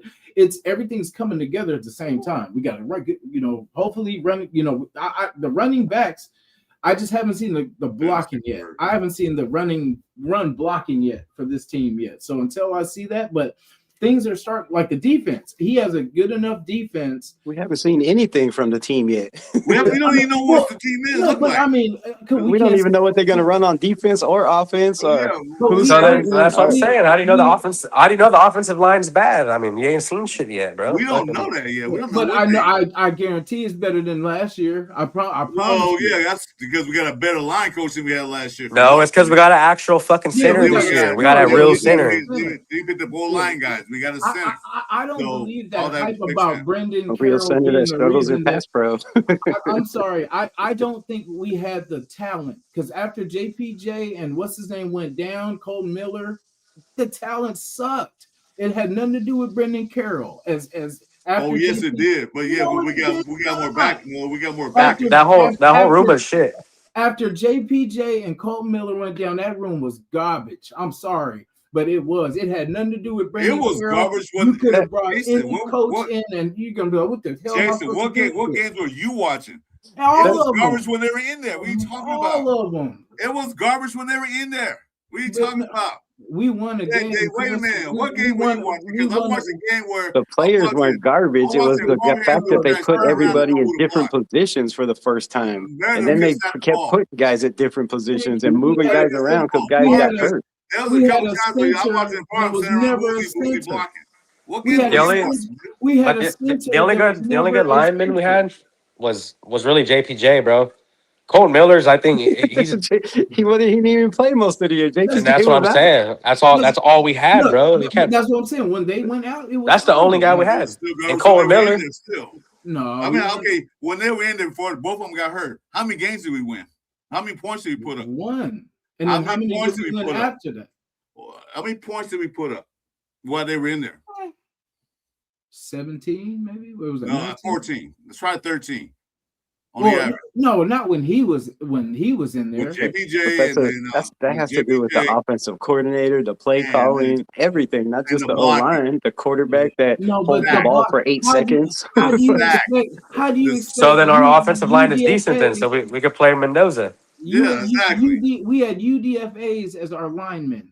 Like, I'm talking about before. I'm saying before pre-JPJ and Cole Miller going down. I'm not talking about afterward. I know we had after. We had shit. Oh, it was better. Okay, how many times Jitty get hit in the backfield? Led the league in that. Okay? How many After times did you get sacked and JPJ pressured? and Come on now. Cole No, Miller I'm went trying down. to talk sense to you. So No, they you went can't down. talk I mean, sense to sorry, me. but I tell you what, we were bad when they were in there. So you got to count that. No, as a hit. we were bad, but we were worse. Of course, we had backups in there. I get it. I get that. That's my But we still point. wasn't That's that what I good said. Well, we still weren't that good when they were We in there. were better before the injuries. Not that much better. We at least were competitive. But then after they went, I mean, we won our first game. You acting like we didn't. He got hurt early in the season. You acting like we went the whole damn season with both of them. No, we didn't. But I'm just saying, though, we won the first game, then we won games out to it. But The last game, we won Tennessee the next game, and you- that was way down halfway in the season. So we lost a lot of games in between. that's my point. I'm saying, why are we arguing? Well, no, I'm saying point, but we sucked when they was in. That's what I'm trying to tell you. So we just suck. So we just suck. We probably sucked more when they went out. Yeah, I agree with that. Yeah, definitely. So what makes this one different? We got one center. We got more. We got a center. So what's if they're ass, then what are we looking forward to? If you're saying JPJ and Cole Miller is not going to matter, then what are we looking forward to? Like I said before, O-line coaching. They didn't get. Do you know what they were doing, dude? During their practice, they had to go practice. The O-line go practice on their own to get the things right because the damn coach wasn't coaching. Minico was not coaching them. That just sounds stupid. That's what they were doing. That's what they were doing. And that's stupid because You guys are reading too much fucking that's what I'm AI, saying. bro. It's too much media shit. Like it's I know. it's That's what they're football. You guys are watching too much YouTube AI, dog. Lay off on that shit. But that's what they were doing. Though. Yeah, I don't because we put it on Carol, and we put it on Pete. You know what I mean? Like it's crazy. Not the whole blame, but Yeah. he's part of the blame. Okay, so when we got rid of what's his name, the offensive coordinator, we still sucked after that. So remember, we blamed him for the offense and all that, and then we still The offense sucked. got a lot better when we changed got offensive coordinators. We got more yards. It wasn't great, but it got a Well, lot better. okay, The run so- game got better. I mean, but how many Ashton wins, though? Genty had what, almost 200 yards against Houston. Like, it got a lot better. Yeah, the running game. When they put guys in their right position, they put Meredith back at right guard where he was supposed to be instead of at center. They put Kappa at center, which he never played before. The old line got a lot better. The problem was JPJ was hurt. They wouldn't play Caleb Rogers, who was one of the best guards out there and showed it the last 4 games of the season. That dude's going to be competing for a job this year. The O line is way different. You got Meredith that. But Rogers was a rookie, so we got to sit the rookies. Center, but We got to sit the rookies, right? We got to guards. sit the rookies, bro. Oh, okay. You said they went out there. Well, I wonder who didn't put them out there. I could do something. That's the thing, bro. Like, if you're gonna play, you're gonna start a fucking. Pete I Carroll. don't understand this logic whatsoever. You I'm start fucking rookies losing my that mind, are bro. ready.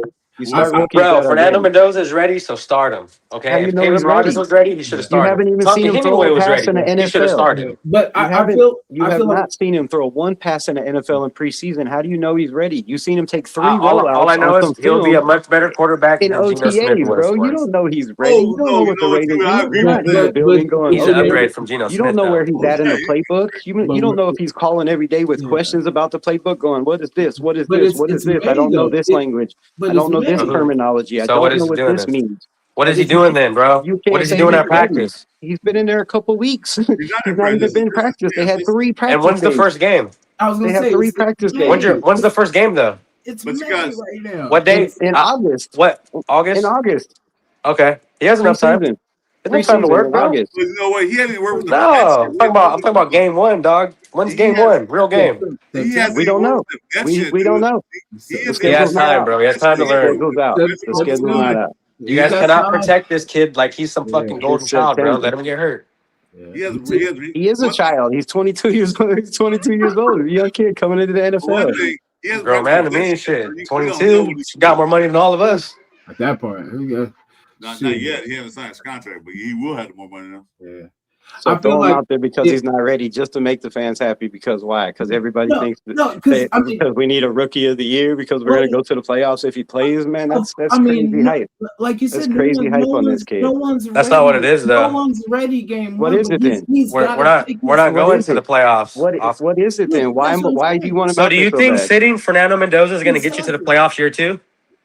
Exactly. That's what I'm Yes. saying. Like, he You has do? to. Yes. He has to take. Would you his put money on that? first You put year. $100 on that. Yeah, I would. Okay. No. If he sits all year, if he sits all year, we make the playoff next year. I'll put you $100 on that. He's got to Okay. take his legs. I'm down. this year. I'll take that all day. He's got to take his. If he legs. sits all You year, know why? You if know he why? sits all year and You know we go why? to the Because Tom let me hear it. Brady sat for a year behind Drew Bledsoe. The following year, they made the playoffs. But Tom Brady wasn't the number one pick. Sat for a year. The following year, What they made round the did Tom playoffs. Brady get drafted though? Look at all the What round- quarterbacks that sat for a What year. round did Tom and Brady made the get drafted? playoffs. Jordan Love sat for 3 years. What round did year, Tom Brady made get the drafted playoffs. though? In the 6th Not- round, it doesn't but- matter what round. That's why he Doesn't sat, matter. bro. But That's why he Doesn't sat. matter. But Rebel, That's why he with sat. those they Sixth had a rounder, hall- he sat for a reason. They had a He didn't they have had a team Hall in of- Indiana they had to win a Hall of national Famer- championship. They had a Hall of Famer though at quarterback though. In those examples though. You know what I'm saying? It's not like he's going into a situation where you got Kirk Cousins as your only competition. I We're mean, acting like Kirk Cousins is not good. We're acting like he didn't throw almost 4,000 yards every season. He's okay, but he's not but like. that's There's a reason why he's not old- starting anywhere, that's You're bro. acting like he didn't take that's bad teams to the old Kirk. playoffs. But that's old. That's old. Like, Kirk come on. Cousins, though. Was it the team, Like No, Kirk it was Cousins- a lot of it had to do with Kirk Cousins. bro? Kirk, I don't know why you guys hate Mendoza so much. I don't get I it. know why. How is it hate Nobody hates Mendoza Mendoza. because we don't want the kid to go out there when he's not ready? But no, He's ready, bro. That's not hate on Mendoza. He's in the NFL for a reason, bro. He's ready. He's gonna not, be ready. Yeah, he's in the NFL for a reason. Yeah. Because He's ready. he was the only player worth picking at number one. Let me say this right quick, guys. There's other Why they players got out there. Kirk There's Cousins? wide Chewy, receivers. hold up. Chewy, hold up. Everybody's talking to each other. It's hard to understand. But I'm gonna say one thing about that. Y'all talking about Kirk Cousins ready? Okay, I'm not Kirk Cousins, but Mendoza. How in the hell are you gonna say Mendoza's ready when he never even had a snap from the veterans from this new? That's fine, bro. Geno Smith was ready. And neither has Kirk Cousins. Hold on, Neither has Kirk Cousins. Damn it, let me finish. Damn it. He didn't throw to his number one receivers. He didn't throw to Brock Bowers. He did none of that. You don't know if he's ready or not until he He's takes ready. his first snap, either He's ready. practice or OTAs. He's ready. He He's a could be. proud I'm not bear. saying he's not. He's But ready, boy. you I'm can't telling put you. him in He's one Hispanic. ready. He's ready. He's ready. He's Latino. He's Put him in. fucking ready. He's ready to go. You guys ready? He'll be ready. Like I'll say, he's studying. By September, bro, he's gonna be ready. You know what I'm saying? Okay. Like I'm just saying, everyone can't be all pussy about this kid, bro. Let him go You're out there putting and so take much his plan, pressure bro. on this young man that don't No, need to be on that's it. the You're thing. putting There's added pressure that there's doesn't no need to be there. pressure. So There's if the offensive line is that bad, there's no pressure. oh yeah, at all. no, I want Well, pressure on him. we don't know, I want Chewy. I pressure. mean, but really, You I don't want know, pressure but on we that haven't seen quarterback. anything You yet. damn right, bro. Pressure This makes year- diamonds, baby. Come on This now. year's not. We're not playing for nothing really. This year, our thing is to get him ready. Not Get all him- coal turns to diamonds, my brother. Get him situated. Get him comfortable. 'Cause, I mean, next No year, matter how much pressure you put, some of it There's- washes away. Yeah, I'm There's talking no like time. Not Mendoza. No time like the present. Yeah, I'm And talking there's like no they played time like first the NFL present to game learn. already. They haven't played anything yet. That's Yeah. they ain't no TAs yet. That start next couple But weeks. but Kirk is new here too. Like if anything, Aiden is Kirk sucks, bro. Yeah, I don't know about sucks. I'll be 100, bro. Yeah, I mean, Kirk's like, been with Kirk ain't that Kubiak good, bro. before, though. Kirk I is mean- not. He knows I what he's would trying not to want do. my franchise quarterback learning fucking from Kirk Cousins. Okay? damn, Chuy, what did Kirk do to you, man? I know, right, man? He's just not all that, bro. He's all No. that. He'd be somewhere, bro. He's fighting for a starting spot on the Raiders. He's not that good. We got to. He's here because he's friends with Clint Kubiak, who he's been in buildings before. He would have They been in know each Seattle, other. then, bro. He would have been in Seattle. I feel like because Atlanta picked him up by that money. He had so a job. been He was with the Falcons. Yeah, they've been on that Under money, so he contract. can go anywhere. Heisman equals NFL ready, bro. No, it does not. Yes, Troy it Smith- does. No, it does Troy not. Smith won Show the me how Heisman. So many Richard Heisman Schneider trophies. said. Show me how many That's what Heisman Richard Trophy Schneider winners. said. I believe Show it. me how many Heisman Trophy winners have won a Super Bowl. I went Richard Schneider on that one though. He's Look it up. he's Look it NFL up. ready, bro. Not Super Bowl ready. NFL ready. I know Marcus Allen for sure. I don't think Doesn't this equal is. NFL ready either. I don't think this is going as planned, man. Diego Pavia was runner up to the Heisman, and he barely on the roster. You think he's NFL ready too? I think it's better than fucking Geno Smith for damn sure. Well, shit, you compare that to nothing, apples and oranges, man. Come on. Crazy shit. No, hey, I promise you, he will be ready, guys. Like he will be ready. I think that's the only thing is I know he'll picking up the offense is your only enemy if you don't. You know what I mean? Like it's if he has the offense, then he can play the game. And I know him, he's not gonna let Kirk outdo him. He's like I said, you'll see how it plays out. You don't just have to know the offense. You have to know defense and defensive schemes. There's a lot of trick defenses. Some teams are running press on one side and zone in the other. Some teams are running press on both sides and zone in the middle. But Some teams, most teams switch and move guys around in motion constantly before the snap to confuse people. He's got a lot to learn, bro. He's not going to just come in on the sideline. He's not going to come in against teams I know, but like the Chiefs so that's why and the this Broncos team. That's and why the Chargers and Seattle and the 49ers and all these Bro. teams that have top 10 defenses and think this kid's going to come in and pick them apart. You're smoking, bro. There's no way. You're not talking right. You just said pick them apart. We're not putting that type of pressure on him. Like they're gonna ease him into it. It's not like they're gonna have him throwing 40 times again. It's gonna be a run. You said he's ready team. if he knows the offense, though. Yeah, he's ready to carry an offense, an NFL offense. If you know the offense, if you don't know what coverage they're in at the line of scrimmage, and you can't change plays, or you can't call shit out, or you don't know who the mic is, how's the offense gonna work? Bro, that's why he's training right now. That's what I'm saying. How are you going to learn that without? You guys are training as we talk. You can't learn that on the sideline. You just can't. Like he has to learn from the center. You're coming in with a first-year center on your team. You know what I mean? Like you guys have to learn together because you guys are the future together. There's no point in getting Kirk for 1 year to come in here. You know, he's here to teach Mendoza the system. You know what I mean? Like to be that mentor to say, hey, this is what this means. This is my thing, Jason. Kirk Cousins don't even know this fucking system yet, dog. They came in the same amount of time. He knows Kubiak's system. It's the same. Dude, fuck that, bro. There's no. If everyone, okay, no, I don't believe that. There's no way. Same system. Kubiak said it himself. He knows Kubiak's verbiage. He knows the system. Okay, he knows what Kubiak likes. Yeah, he probably does. How Kubiak runs his offense. So if Kubiak's system stays the same, then he's gonna end up like Pete Carroll. He's gonna end up like Pete Carroll, bro. Kubiak knows how. Straight up. Kirk Cousins knows how Kubiak runs his things. He knows his verbiage. He knows when he say things like that.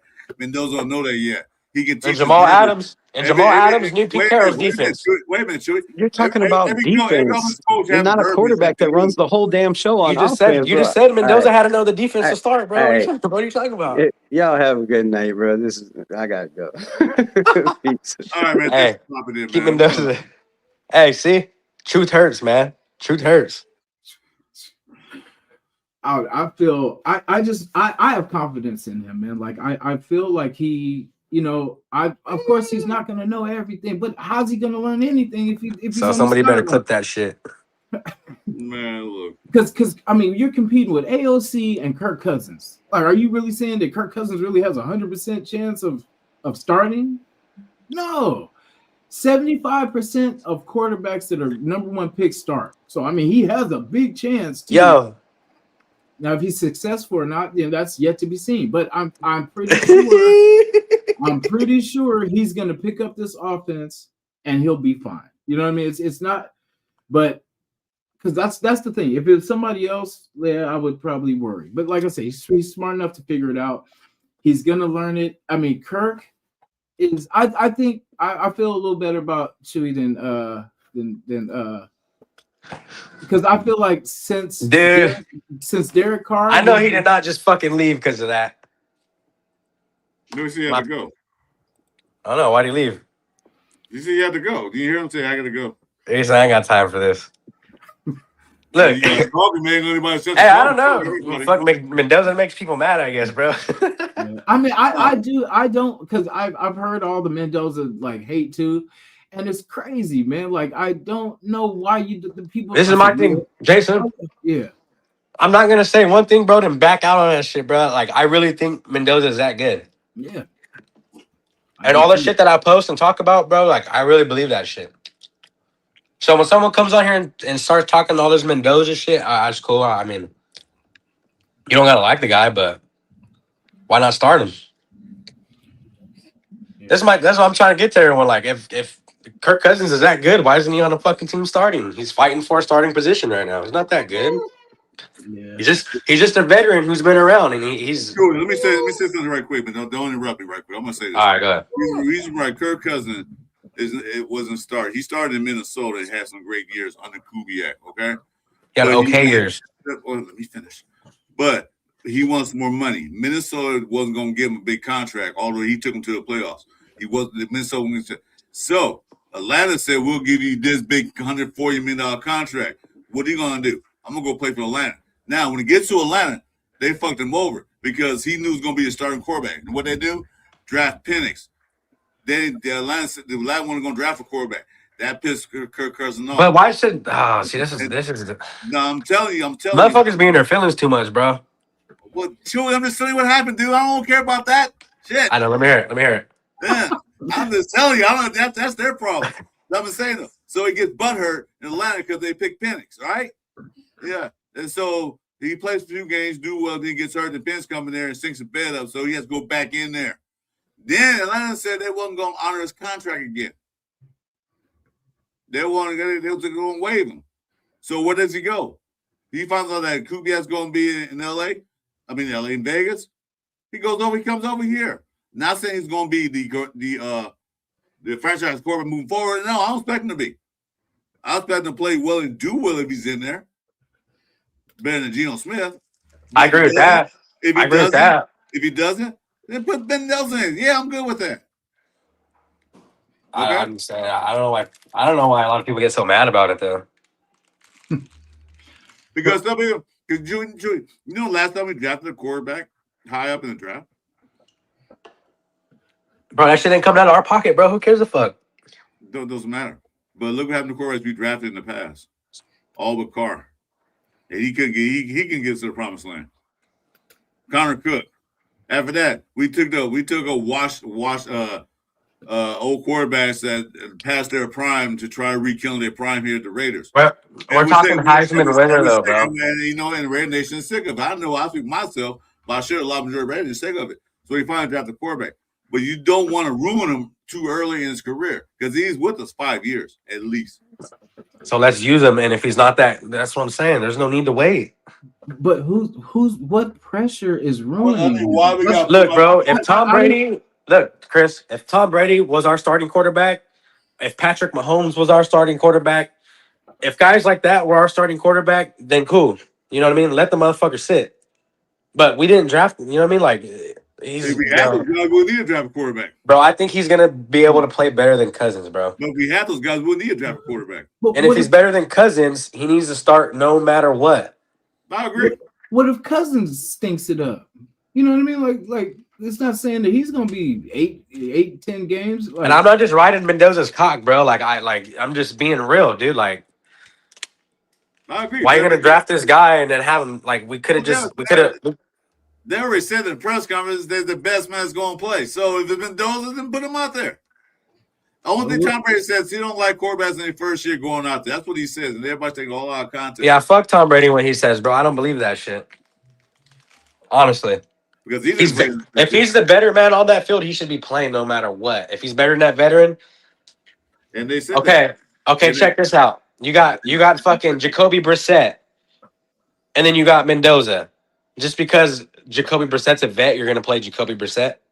No. So what the fuck, bro? Like what? See, taking all our contests. I'm not. They're saying Brady said he don't like quarterback starters first year. He said he don't like that. That's what he said. Mendoza, even at the fucking press conference, I know you watched it. Even they said the best quarterback is going to start.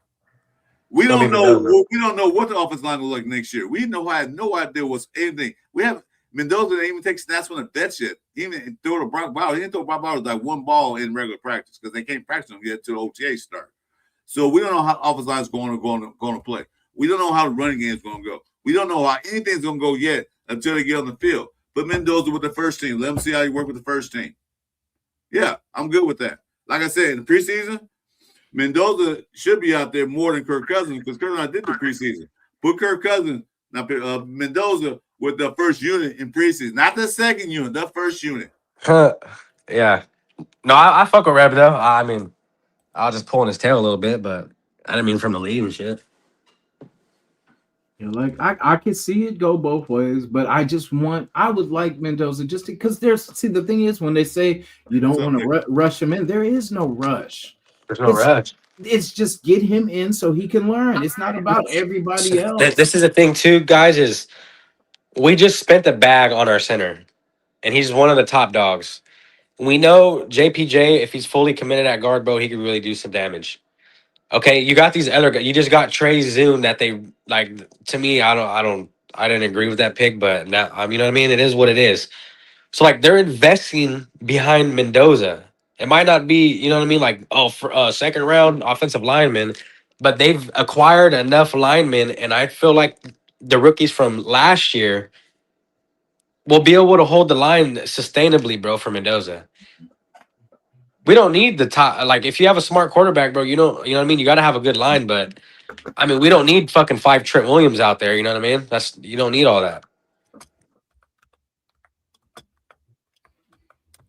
And the running game is going to be more creative than that chicken shit from last year.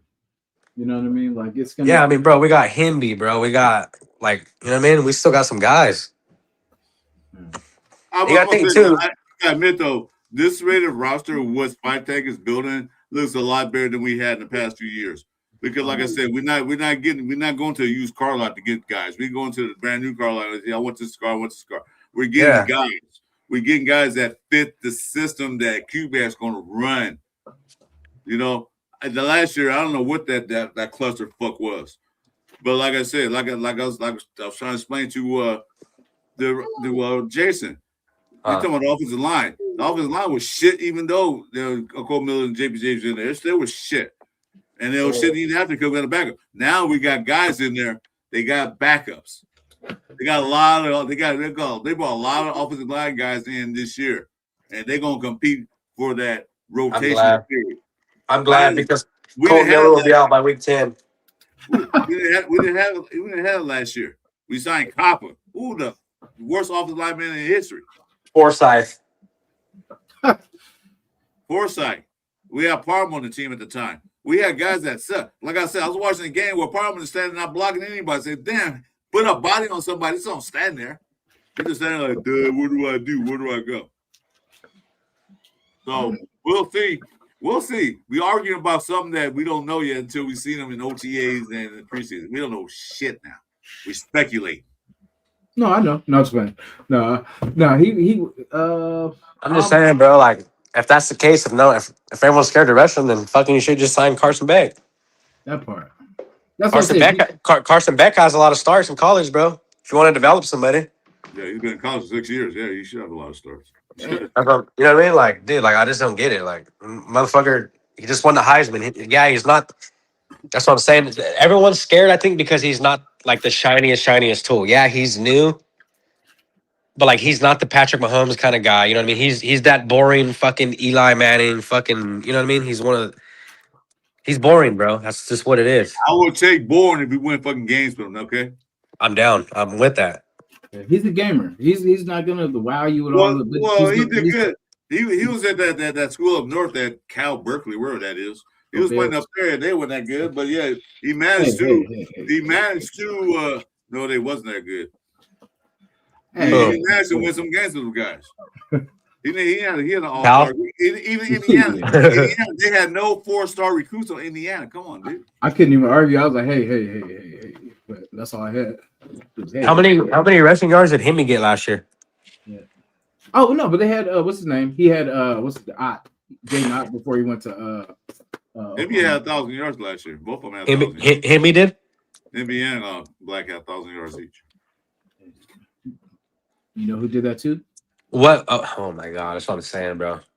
Oh, here we go. He wasn't surrounded by like killers. You know what I mean? No, Indiana wasn't like all that. Like, the defense was good. Don't get me wrong, but their offense wasn't. It wasn't a high-power offense. I'll tell you that. Mendoza scored when they need to score. They wasn't a high-power offense. They didn't score 40 points a game in Indiana. They might have scored 40 points against like Rutgers and those small schools. Well, they're still in the Big Ten, but he might have scored points against those guys. But he scored when he had to score, like against Penn State, against Oregon, against Ohio State. When he had to score, he put his foot in the ground and drove the damn team down the field and punched it in the end zone. In that Miami game, bro. In the Miami game, same thing. He went airborne to get that touchdown. They had to. He get it like a lot of punk quarterbacks do, like take. And Miami's defense with the best. Dude, they had a ton of motherfuckers going to draft this year. They won the best defense in the country. You talking about? That's what got them there was their defense. It wasn't Carson Beck. It was their defense that got them there. I never before that game happened too. Everyone was saying we don't know if Indiana can withhold this defense. That's what I said. I said it's gonna be a good game because that defense is like, I mean, Ohio State defense wasn't no slouch neither, but no, Ohio State is good, yeah, but still, like I said, he scored when he had to score, and that's not a quarterback I want. Don't throw an interception on the last drive when you try to make a fucking touchdown. No, get the ball down there and get a score, whether it's a game-winning field goal or a touchdown. That's what he did. That's what he's capable of doing. That's ready for the NFL yet? We don't know yet. Because there's a lot of things like Rebel said. A lot of things he got to learn. And he said that. I got to learn. I'm still learning. I'm watching tape. I'm watching film every day. And who is he watching film with? I wonder who. Kirk Cousins. Because Kirk Cousins seen it all. So, you see, you might think Kirk Cousins has. Maybe he is. Maybe not. But I'll tell you one thing. He's not great, though. I already have Kirk Cousins here showing Mendoza the ropes than Geno fucking Smith do. I get that, but Kirk Cousins isn't really that great, to be real. And the point of being great is the point of knowing football, the NFL football. And the point of being great. Because if he was great, they would have probably drafted Mendoza. So it doesn't matter. Kirk Cousins is basically here to help guide him to be a professional football player. That's all Kirk Cousins is here. Now, and that's fine. And I get that, Chris, and I get where everyone's coming with that. But let the kid learn hands-on, and if he needs a shoulder to cry on, you're on the sideline. You know what I mean? You're on the sideline for him. I get that. Bro's trying to throw him there. Let him the chemistry build without him. Yeah, Wait. I read it wrong. You got to get off field with each other. Throw him there. Let them chemistry build up without him. We have a lot of new pieces, and it takes a couple of games for everyone to get together. Yeah, it's going to take some time. They're going to go out there right away. The thing everyone fails to realize is these motherfuckers are already practicing, bro. No, they're not. They're going to learn. They're not practicing. What are you talking about? They can't practice yet. They're not official yet. Oh, it's not official. This is the Raider mini rookie camp. They're going in there working with each other, bro. No, he's playing with the rookies. Maybe outside the practice field, they can do that, but they can't do it on the field in the facility.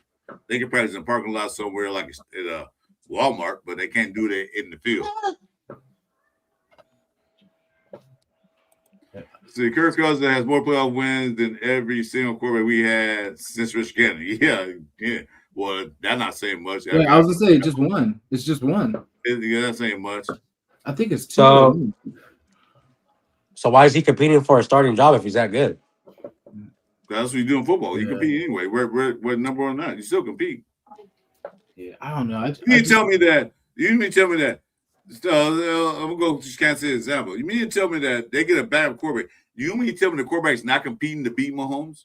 Do you tell me he's okay? So Justin Fields? No, fuck that, bro. No, I don't believe that. I don't believe that, bro. If No, you're that good, bro, no. That's different. You know, You understand what I'm saying? I said, don't you think that every quarterback goes in there, they know who the starter is? You don't think they're not competing to win that spot? I mean, realistically, no. I'm sorry, but Justin Fields. Really? I mean, if you're smart, no. I am done with this show because you guys are not making No, no fucking sense. no, You mean to tell me that no literally, players go in there and if try I to go- beat the start? Even that guy they drafted said, I'm going to compete against Matt Crosby. I'm going to be better than Matt Crosby. I'm going to compete against Okay, him. but is he really? Is he really like in real life? He's just waiting for Matt Crosby to leave so he That's can what get I'm his saying. job. Are back. you serious? I could say anything, but Are you seriously? is it real? Like that's the thing. Somebody tell me if the Raiders decided, hey, Jason, come here, we're gonna sign you to be a D-back. You're not gonna compete against Stokes and try to win win the starting job. I mean, Stokes, yeah, he's not that good. No. Answer the fucking question. I was about to say. I mean, Stokes is a bad example because I'll come take his shit because I ain't. No, if we're talking like Jalen Ramsey. There you go. You don't go in and try to take Stokes' starting job. But Mahomes is a different. You know, we. Hey, bro, can you come in here and compete? It doesn't matter. Like, It doesn't matter who you are. Anybody coming to the team, they're gonna try to. Okay, he's the best. I want to be him to be the best. Yeah, They know you don't go in there and say, "Well, I know he's the best. So I'm gonna sit sideline and be second best." No, Okay. hell no. I just don't get where Reb's coming from because, like, a week ago, he was just glazing this dude. I don't fucking get it. You guys not making no sense, Jason. You're No, not making no sense, dude. How does that not make sense? If I go and if I'm competing against anybody What up, else Jack? but a Mahomes, I mean, I'm competing against him too. I mean, You never know. is it a real competition? Though? Doesn't matter. It You does still- matter. I'm not competing for nothing, bro. Like You- I don't. I was gonna go in there and I give you a say, second, Jack. I don't do shit just to do shit. Yeah, Like so- if Well, I just come in so there, I'm gonna sit I'm sideline. gonna take what I want. Like I'm not gonna. It has nothing to do with nobody else. It's what I do. But I'm saying, but you're putting me against Mahomes. Like So you said Damon's back said what's Mahomes. I'm not gonna compete because I'm just gonna sit on the back. They know they're not going to start. No, They know they're not going to. I said realistically. I said yes, That I is compete, realistic. but realistically, in my mind, I'm gonna know that I have no shot. Yeah. You know what I mean? Like No matter what.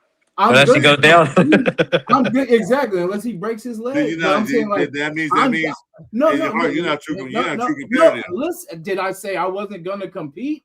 You I did. said I'm no. When did I say Some that? people are meant for the bench, man. I said I'll Yeah, I compete. agree with that. But I'm But just saying. realistically, in my mind, I know I'm not getting the position. I never said I wasn't compete because you don't know me if you don't think I'm gonna compete.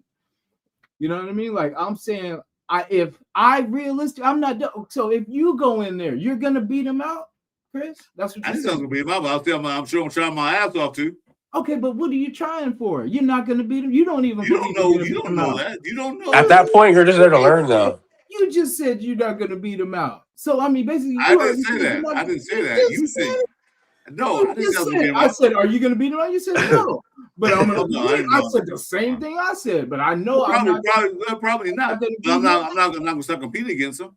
Did I say I wasn't going to? I said the same thing you said. I'm That's going what I to said. But I was just realistically, coming there in and my trying to get the winning mind, I job. know that I'm not going to get that position because he's Patrick Mahomes, unless he I breaks. would never think negative there. Unless he breaks. You got to be realistic, though, bro. That's the difference from Cal. Like, do you think Pavia really thinks he's going to start over Lamar Jackson? Cal and USC. That's the difference in Cal and USC right there. I believe you guys are all just speed. Do you think Diego Pavia thinks he's really going to start over Lamar Jackson? Yeah, his mind he does. Fuck no. He's like, I'm going to learn from this guy because I'm not really that like, good. do you think Pavia in his mind thinks I'm going to take his job. Yeah. That's No. it. Hell no, Yeah. bro. And he's in Fuck the no. NFL. You know what I'm saying? So that's what I'm saying. People with smarts know what you're capable of. You know what you're capable of. And you know what I'm saying? Like, hey, he damn sure ain't got the size. He damn sure ain't got the speed that No, yeah, but Jackson the man got courage. He said that he told the guys, hey, look, when I come in the NFL, I'm going to be a starter. Yeah, maybe I'm on a the Browns or you know what I mean, some team like that. But fuck, No, he's on a ball. He's a Baltimore Ravens signed him. I know, but you're not starting over fucking Lamar Jackson. Yeah, he won't make it out of it. No matter what, bro. I don't think he's I don't give a fuck.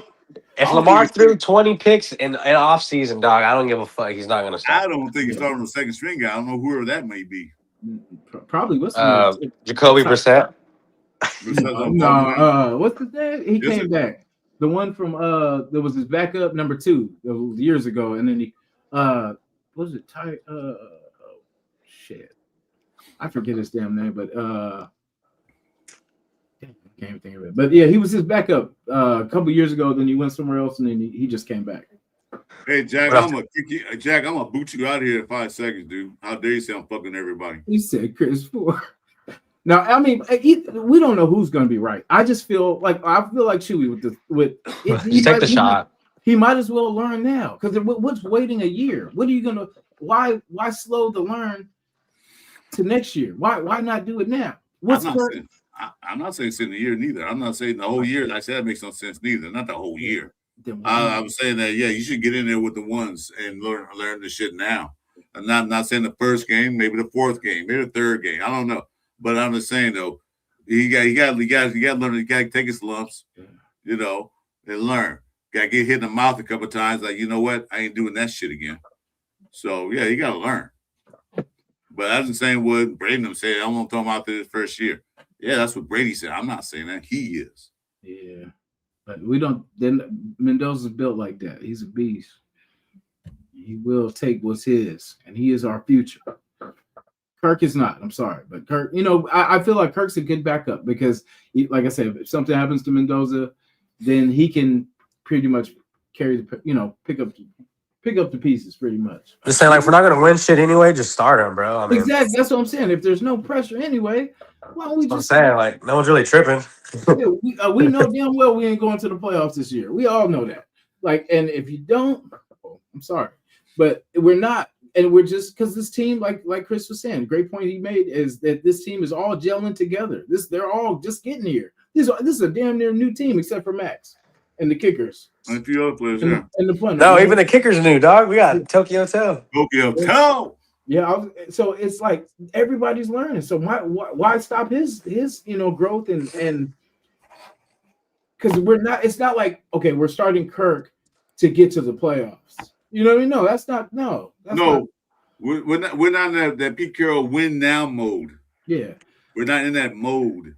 So that's why we need to do it different because we should want to win now. Well, they want to win now, Chuy, but they're not that win now. Not that win now more people. I'm big on my veterans. I'm not gonna play any rookies. That's not what I'm talking about. And this is what we complained about last year. Everything we complained about last year, they're doing. We complained about a quarterback. We got a quarterback. We complained about a center. We got a center. So, okay, fuck it then. Sit the fucking center too. How about that? It's called building. You know about building, right? You gotta build a foundation first, dude. I got fine. Let Matt Gay kick. Forget it. Let Matt Gay kick. Fuck it, dog. Sit the center. Sit, bro.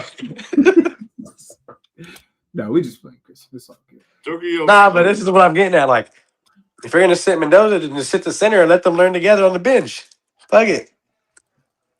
Well, you gonna put Lindemann on the bench? Well, that's what I'm saying. We're gonna put Mendoza on the bench. That's what I'm saying. Over Kirk Cousins. Over AOC.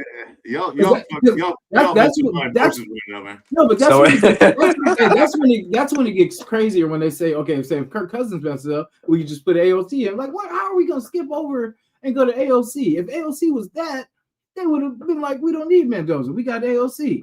So AOC's been done so wrong by Raider Nation. He don't even want to fucking be here no more, bro. Hey, the only time he should have started is when Minshew started. That whole thing AOC should have had his time going into his second season for us to see is he or not.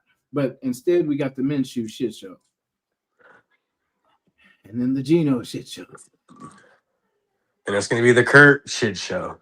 Damn, that's crazy. It's going to keep going until the rookie plays, bro. I'm telling you guys. Fernando. And then this is the thing we complained about last year, too. How many of these old, washed-up-ass quarterbacks are we going to get? And then we signed Cousins. Everyone's fucking riding his jock, bro. I don't get it. And no, the only reason people like Kirk, I mean, I don't get me wrong, I don't dislike Geno Kirk, Smith was great, though. And Gardner Minshew did good on the Colts. No, and now look at us. No, 1.3 million. That's why Kirk is here. It's 1.3 million. That's why he's here this year. Well, it's 10 million. It's 10 million. Total 10 million. Next year. Yeah, I'll say next year. But for this year, 1.3. So doesn't that look? I mean, for us to build our defense and do everything else, that's a pretty good deal to get in, and it's a pretty decent backup. You know, what I mean? Pretty decent. No, that's what I'm saying, bro. I don't know. No, but I say backup. A pretty decent backup. Yeah, he's like an AOC. Pretty much. I don't mind AOC as a backup, to be real. As our third, why not? AOC might do good in a QBX system because he's better than Pickett. Yeah. Well, he had bigger hands at least. That's messed up, Chris. Come on, he can't. It's true. Come on, that messed up. It's true. He can't change the size. He had the whopper hands. Hey, he tried to pull his. Hey, you wear the gloves. That was a knock getting drafted. His hands were small to grip the ball. That's why he has so many fumbles. He wore those gloves to make him look longer. You know what I'm saying? I do got respect for O'Connell though, for the way they did him and the way he just kept going in there. I give him his props. Yeah, Chuy. So they signed that guy Jacob Clark from Missouri State. 6'8", and this dude's big. I know he's 6'5", 220 pounds. He's a big boy too. Damn, same size as Mendoza. What? I don't get why everyone's always so worried about him taking a snap under center, bro. Like that's what a fucking quarterback does. I'm sure he could do it. Yeah, they probably worry about that. He play on the center. Yeah, but I mean, as long as he can hand that damn ball off and make them third down throws, that's all we need him to do. Honestly, I'm more interested in if Corey plays over Mendoza. They say he was out there playing. He looked pretty good. He was running and everything. So, Jamal McCoy? Yeah. He'll be really good for us, bro. If his shit goes good. If everything works out, I think he starts. I think Porter's in trouble. So you guys don't care about messing him up. That's what I'm saying, bro. No, I'm saying, like, no. I don't get it. Like, why we don't let our quarterback is 6'5", I think it's like 230. What do you mean I worry about him? Okay, well, I don't think cornerbacks get hit. They give out hits. Quarterbacks still get. Okay, first of all, DBs are the most abused of the defensive positions.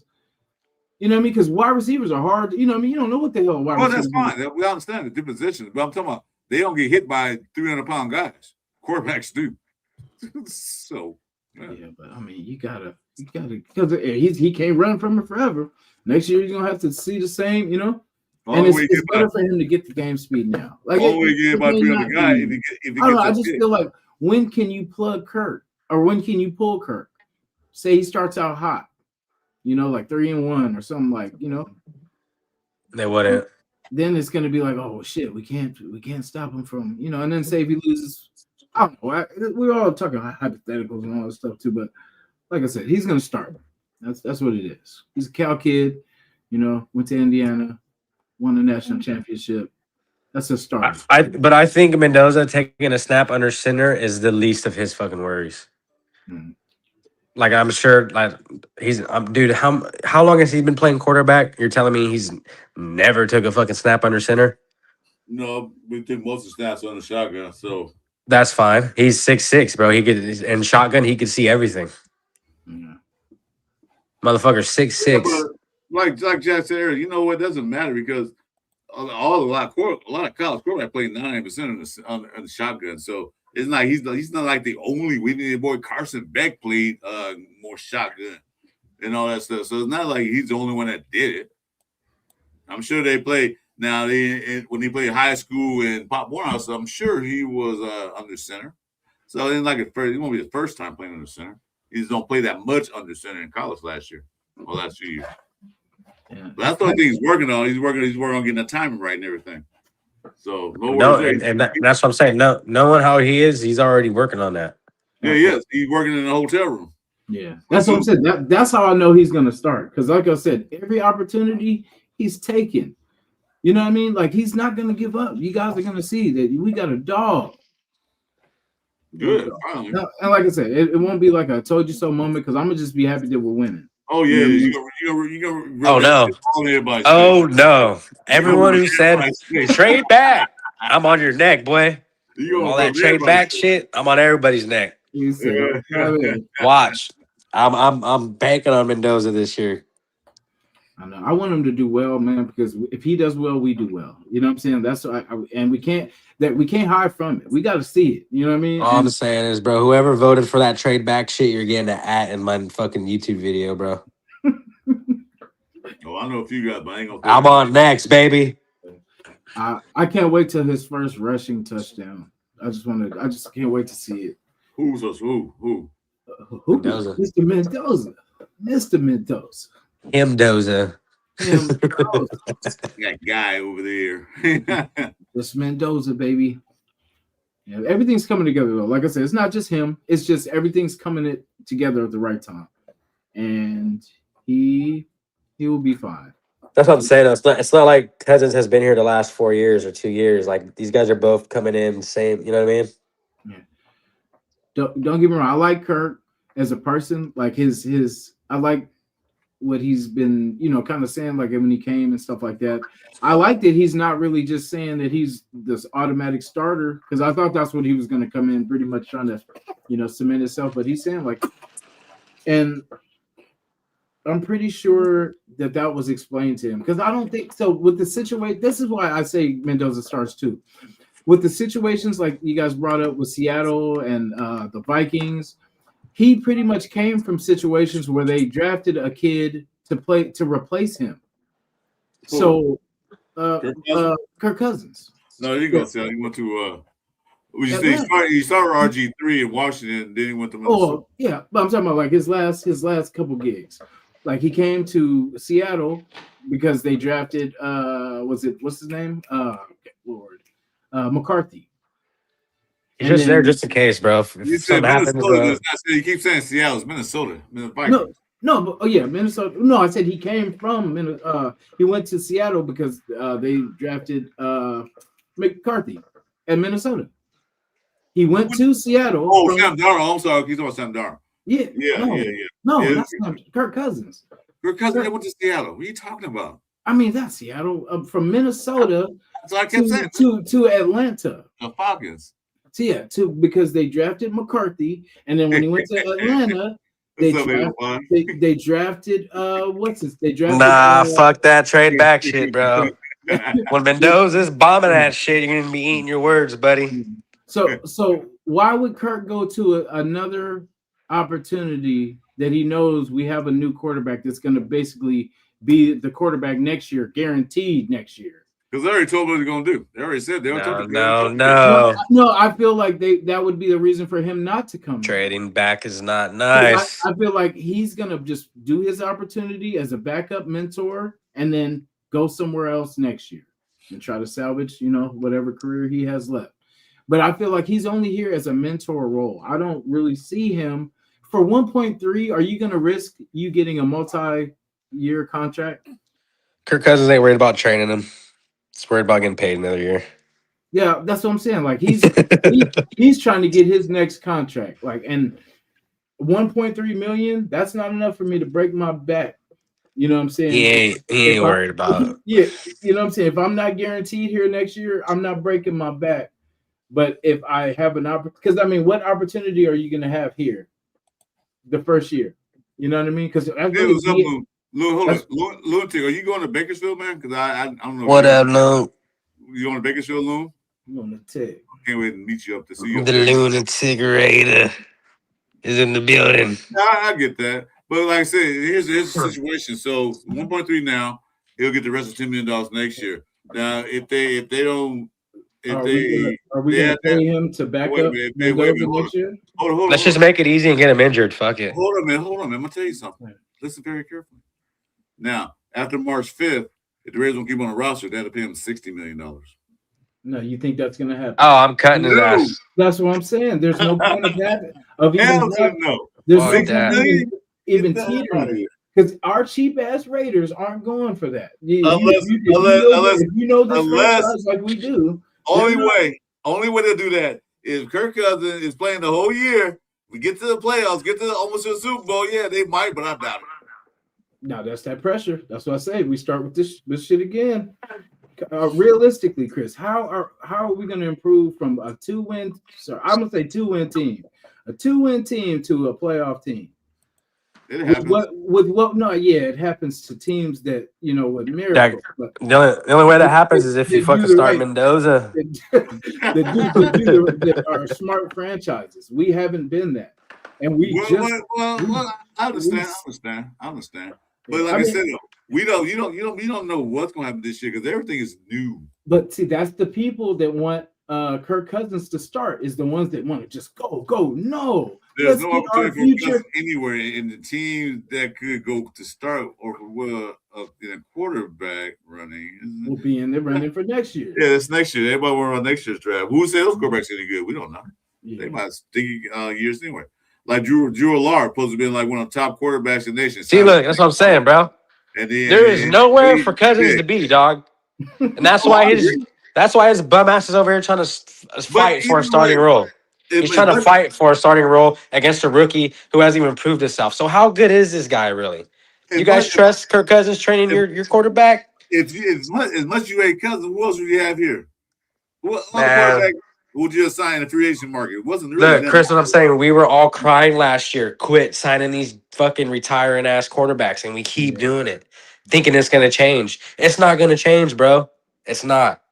Well, we drafted him. Well, we signed him because we knew we were drafting. Yeah, I mean You know that? it's a good move for a backup quarterback. It's but cool. but not for a starter. The Cousins ain't it, bro. Cousins really ain't that good, bro. To be real. I ran him, Geno Smith, so that's all I got to say. I'm done. It's kind of the same. It's That's what I'm saying, though. It literally is the same. So I would just start Mendoza then. Because like Chuy says, really, if he was all that, he would be signed to a multi somewhere. Not He was. Yeah, but where is he now? He's with the Raiders, Chris. Because he's like, Atlanta won no more. He's with the Raiders. I'm not putting Kirk Cousins up there like, yeah, I'm glad we got him. I was saying, cool. He's all right. No, yeah. I get it. I remember somebody one signed Cousins a couple years ago when he traded before he signed Atlanta. And I said he wants so much money. I said, hell no. Why would we sign this guy? He ain't worth all that. Best QB since DC. He took Minnesota to the playoffs, but he wasn't all that thing. He didn't take him to the Super Bowl. And then, I would put Cousins in the same category as Derek Carr. Yeah. Yeah, I can go with that. Same agents too. They're the same agent type. You know what I mean? Like you're not really gonna get nowhere like that. I mean, yeah, it's probably great for the room, but we gotta let this kid play, bro. I said I would have Kirk Cousins than Geno Smith. I ain't said Geno Smith better than Kirk Cousins. He said, Oh, word. He said, Hell no. I would have Kirk Cousins with Geno Smith any day right now. Yeah. I don't care. I don't know what you listen to. Yeah. Kirk, Yeah. no, but why? This is my thing. Is why? I have to So, say that. what if we wait a year or two and Mendoza's really just shit? Like we could have figured it out this year, you know? that part. Well, we should. I mean, we get a top pick and draft next year. Then we get another quarterback. That's my thing, though. If he doesn't start, then that just shows me that they're not really that confident in him going in there and doing that. Oh man. Yeah, but We gotta wait though. Yeah, GFAM's right. We just gotta wait, bro. Because Kubiak said, bro, best one's gonna play. Hey Jack, this was saying that, dude. You owe me 2 drinks now. I was gonna charge you 1 drink. You owe me 2 drinks, and we get the Bakersfield. So now you got to buy me 2. Yeah, 805. I owe you a drink too, brother. I agree with. Hey, Chuy, are you going to Bakersfield? Can you make it or no? Dude, my life's all fucked up right now. I know it is. Not like that, but I'm just hella busy. Yeah, I know. I was saying, I thought you had mentioned that you wanted to go this year. I do want to go. I wanted to go last year, but fuck, man. Hey, stay at the show. More shows our business card and bring out there. You're gonna like it. All right. Anyway, Well, we've been on 2 hours, guys. It's almost time to wrap it up, but we got like 22 in the building. I'm Let's so okay. Hold on a minute. Okay. Let's do this. Let's do this. I'm gonna lay the baby down. it's all right, Chris. These 22 motherfuckers need to get their ass in bed too. He said it too. What now? Never mind. No, It's all good. It's all good. Yeah. And Rebel, not saying that we were right, wrong. You know what I'm saying? I just that's my opinion. Like I feel like might as well get it out the way. If it's going down, let's get it over with. No, I love Rebel. I love Rebel. I was just pulling his tail earlier. Well, that's what show's all about. Everybody talk their opinion, man. Everybody can't agree the same thing. The show be freaking boring. Yeah. Because I mean he's a Cal guy, so of course that's my boy, man. This is just the first time I've been on live to really express myself about Mendoza, and I feel like I did a really good job. Hey, Cinco de Mayo. Hey, he said Cinco de Mayo, damn it. You know what I'm saying? If not today, then when? You know what I'm saying? Like, when's the right moment? If it ain't You tonight, feel me? you know?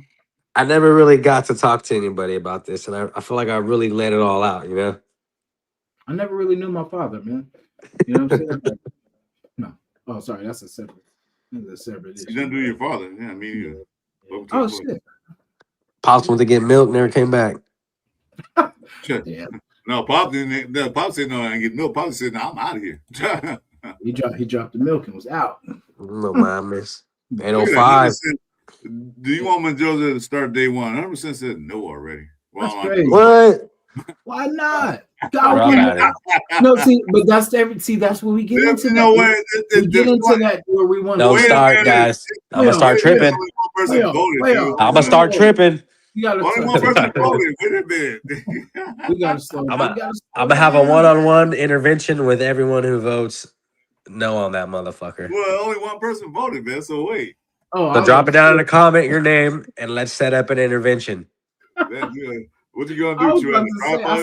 I was like 0% is crazy because, like, you know, I mean, I don't know. I just feel like if Matthew Stafford was in the room, then it'd be a different story. It'd be like, yeah, we started Stafford, or you know, Aaron back when it was Aaron, but Aaron Rodgers, like, yeah, Aaron's probably gonna start over, you know. But with Kirk Cousins, Kirk Cousins is kind of like, yeah, I can see it going both ways. Fucking Rich is cooking. But you know, I can see it going. You know, but it depends. Like, and those are differences when we talk about the Favre and Aaron Rodgers. I mean, Favre was what's up, G-Fan? I ain't seen here. What's up, G-Fan? Favre was a Hall of Famer. Let's see if we can pop in because these brothers are tripping on the show. We should be eating tacos and nah, it's just that's how fired up I get about this shit, man. Everyone claims Raiders. No, you guys don't fuck. You guys ain't real Raider fans, man. Sitting Mendoza, what kind of bullshit is that? Yeah. You're fucking crazy. You guys are fucking crazy, man. Sit Mendoza t-shirt. But you're gonna start Jimmy G. You're gonna start Gardner Minshew. You're gonna start Geno Smith. No, but Minshew gives us the best chance to. Oh my god! No, Minshew gave us the best chance to win more games. Remember? Well, you know, AP didn't want to start Minshew. He was pissed off about that, but I don't know. I was too. So that's why I fucked with AP too, because he kept it real, bro. He didn't sugarcoat nothing. Yeah, I still feel like AP should have at least been like a defensive something, like a linebackers coach. You know, I feel like he shouldn't have been like just exiled and shit. You know, yeah, like man, what the fuck? You can vote. Everyone claims to be a real Raider. You can vote. You can vote, Richard. Just type in 1 for yes and 2 for no. Let me see. Please, bro. I already know. Rich is killing it. Rich is killing it tonight. Yeah, like I don't, because I mean it's football. Like at the end of the day, like I get the part about the blitzes and stuff like that, but I agree. I agree. That's the only thing I worry about too, is that he hasn't seen this stuff before. But I worry more about that when he gets to KC and their defensive coordinator. I mean, I know it's like my dad. My dad told me, my stepdad. He told me, you know, he said like this. They throw you in a body of water. They say either sink or swim. So there it is. That's what you got to do. Yeah. Throw you in there. Either do some or you don't. Yeah. So you got saying basically throw him in the water, see if he can swim. Yeah. Yeah, bro. Like that, you're getting paid millions of fucking dollars to do this shit. You know what I mean? Like Figure it out. there's You know? nah, that's why I don't get. He's not ready, dude. Fuck that, not ready shit. You want him to get ready? Then go out there and throw him. You know what I mean? Let him go hunt, bro. He finds some food. He'll know what to do. Man. When he gets creamed by fucking Miles Garrett, he'll wake up. You know. The OGs always said, "You stay ready, you ain't got to get ready." You know what I'm saying? Kirk Cousins is gonna get creamed, so why can't Fernando Mendoza get creamed? He's much younger, much Because more healthier. He probably drinks more milk than Kirk Cousins and everything. Kirk Cousins is an animal fodder. To test out the offensive line, he's a fodder. So fathers, the bullet sponge. So offensive line ain't working. At least Kirk Cousins get hurt. See, that's fucked up. That's how we think now. Well, you one who says you don't like Kirk Cousins, he's ass. So now it's fuck the vet, huh? Well, you said it. I'm going with what you said. Fuck Kirk Cousins. So let's be the animal fodder. Don't get me wrong. It's hard for me to not get into that win now shit too, but I just know for our future, bro, we got to slow down. We got to slow this. We got to win now. No, it's not win now. It's get our quarterbacks comfortable in this offense, and then from there, the next season will be easier for him. You know what I mean? It's like the more he does this, the better he'll be. That's why sitting him this year. What's the number to get the pick back? 805, dog. Just send me another giveaway item. We'll trade his ass back. Send me another Raider helmet. Breaking news. Los Angeles Raiders just traded Fernando Mendoza to the Dallas Cowboys for the second pick of next year's draft. That'd be crazy. I could see that. I could see Jerry doing some shit like that.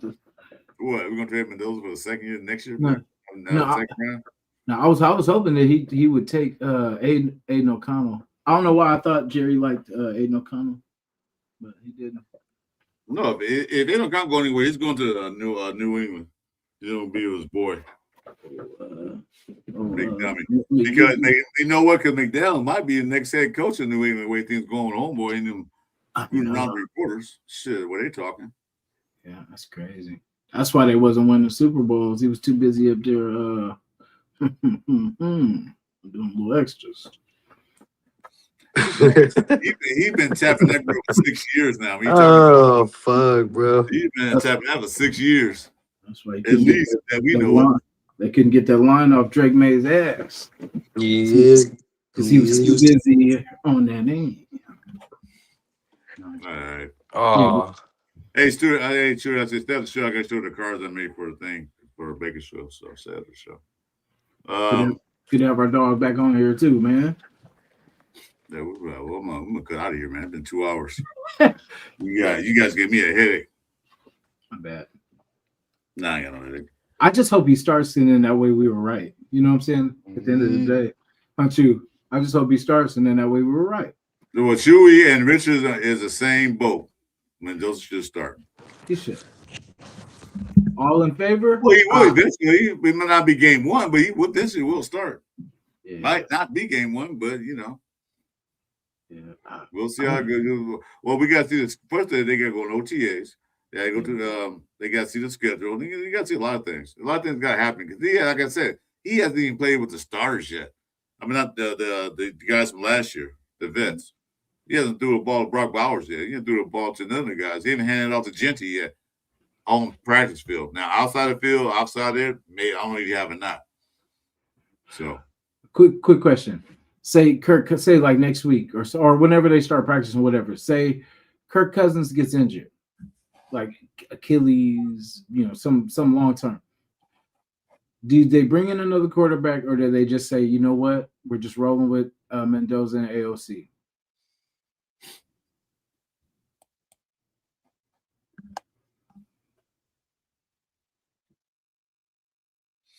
That'd be a hard question to answer. Who you gonna bring in? Exactly. Yeah. AOC been there for like forever, seemed like. He's a UDFA. I would say you let Mendoza play, you have AOC back him up. Depending on how serious the injury is to Kirk Cousins. He's out for a few weeks. okay, fine. If he's out for the rest of the year, that's different. I would bring another quarterback. I'll try to find a bet that's out there. Yeah, I wouldn't. Yeah. Because you don't want to put all your eggs in a basket with 2 rookies and a 3rd-year guy. You know. And technically, Mendoza's more mobile than them both. To be honest. Yeah. So I would say he fits really the scheme a little bit better because Kirk's numbers did go up those years he was with Kubiak and that offense. He took him to the playoffs. What are you talking about? But they had a running game too when they had what's his name? Yeah, what's his 33? They had him and then they had the other dude. Oh well. Anyway, but yeah, like I said, like it's I don't know what the point of that was, but now that I forgot, I couldn't think of their name, so I forgot what that was even about. But I don't know. It's hard to say, man. Like I could see both ways. I could see where Kirk, but then eventually Mendoza's going to come in. It's not like because if they're seeing it how we've been talking about it, and like I said, we'll make this quick so we can wrap it. I don't know. Free agent quarterback for us has not been good, and that's why this was supposed to be the change. This is supposed to be us resetting the right way and doing it the right way. So that's why I say, like, it has to be Mendoza has to start because how are you going to see if he's not ready unless you put him in?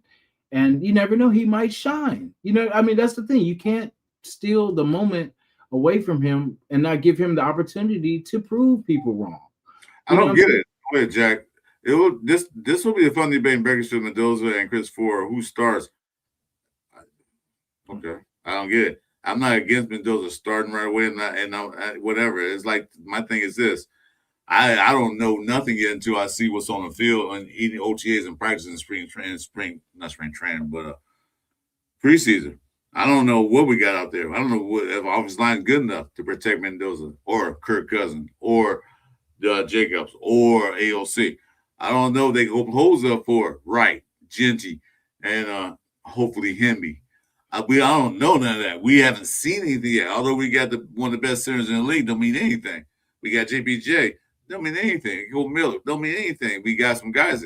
I haven't seen anything yet to make that determination who's a star now until I see what's going on in preseason and OTAs. You know, all this talking is all about us on paper. Paper don't win games. You know, I say, hell, you know what? Once you start that guy Jacobs from Missouri State, let him start. He might be better than all of them put together. We don't know till we see what's out there first. Understand me? There's no debate. I'm just saying what they're saying. Mendoza should win a year. Well, I don't say a whole year. Maybe a couple of games, first 2 games, or if Cousin goes out there, lights shit up for the first game of the season, he lights up for the next 5 to 8 games. Then okay, why put Mendoza out there? Why mess it up? Right? Now, if he goes out there and shit the bed the first 3-4 games, yeah, I'll put Mendoza out there right away. So anyway, me personally, to be honest with you, I'm happy that the Raiders drafted a quarterback. Hope he's the guy to be our franchise quarterback going forward. I'm not gonna say this year will be the guy. Maybe he will be. Hopefully he will be. But if not, fine. He can learn. He got another year. I'm glad what they did this offseason. I'm happy for everything. I can't wait to see it. I'm not hyped about it. I'm not gonna jump up. Mendoza start, everybody start. Well, shit, that's gets all the rookies in. Let all the rookies in. Let them all start. Just know it's gonna be ticket sales over everything. So, you know, they're gonna go whatever direction that's gonna sell tickets. Yeah, I agree. I understand that. You need to get out there and learn. Yeah, I know. I'm not saying you don't. But the thing is that I didn't want to put him out there and get him ruined because My bad. I don't want to get out there and get ruined because a lot of these first-round quarterbacks, first overall pick quarterbacks suck. I mean, suck, but they went out there throwing a fire. Didn't know a damn thing about the pro football, and then they got burned. I look at the Tua Herbert draft. I forgot there was somebody else. I forgot who was it. Kenny Pickett? Who was the other one that got drafted? It was 3 in that first. Kenny Pickett was overall on the pick for the Pittsburgh Steelers. Yeah, I was gonna say because out of that class, there's still Herbert's still playing for the Chargers, and Tua's still playing, but he's playing for the Falcons now. Like that's what I say. If you think Mendoza's gonna be worse than them or better, like does he have the opportunity to be? I don't know. I just want to feel. All that Mendoza did was win the Heisman, win the national championship, played in the the rookie minicamp with the other rookies. He haven't played with the vet shit. I don't know. You can say you want to. Yeah, he looked good in college, but a lot of college play don't translate to NFL. A lot of players don't. It's not all of them do. Some do come out of college and then boom, hit the ground running. But some takes a little time to develop. I don't know. So you can't put judgment on something you haven't seen yet. How you going to? Yeah, he should be good. Yeah, he's good in college, but we do it every year. We say, "Well, we're gonna make the playoffs. We're gonna make the play." We always do. What they got to do? We literally every team every year. Every team says that, Jason, except for the Browns and the Jets. No, every team believe that. But I'm saying though, you talking about Mendoza, this Mendoza. I said, I don't know. We haven't seen anything yet. Yeah. Well, you're a USC fan. You know, it's. I watch. Like I said, I'm not even gonna talk about it. I'm gonna just let it happen. Yeah, I agree real fine. You can see a lot in practice and position rooms. You can't get an indication. You can't get an indication of someone's ready or without seeing them in games. Problem is coaches rush process or see it incorrectly or both. Yeah, I agree with that. But like I said, we haven't seen Mendoza even play with the presumptive stars for next year, the vets. We don't even know what he can do. And it's May. Like I said, I'm confident that by August, he's going to be a lot farther. You've got 3+ months for him to get ready. I mean, that's a pretty long time. Of course, he's a smart guy. Of course, he's gonna get it. He's starting to get it now.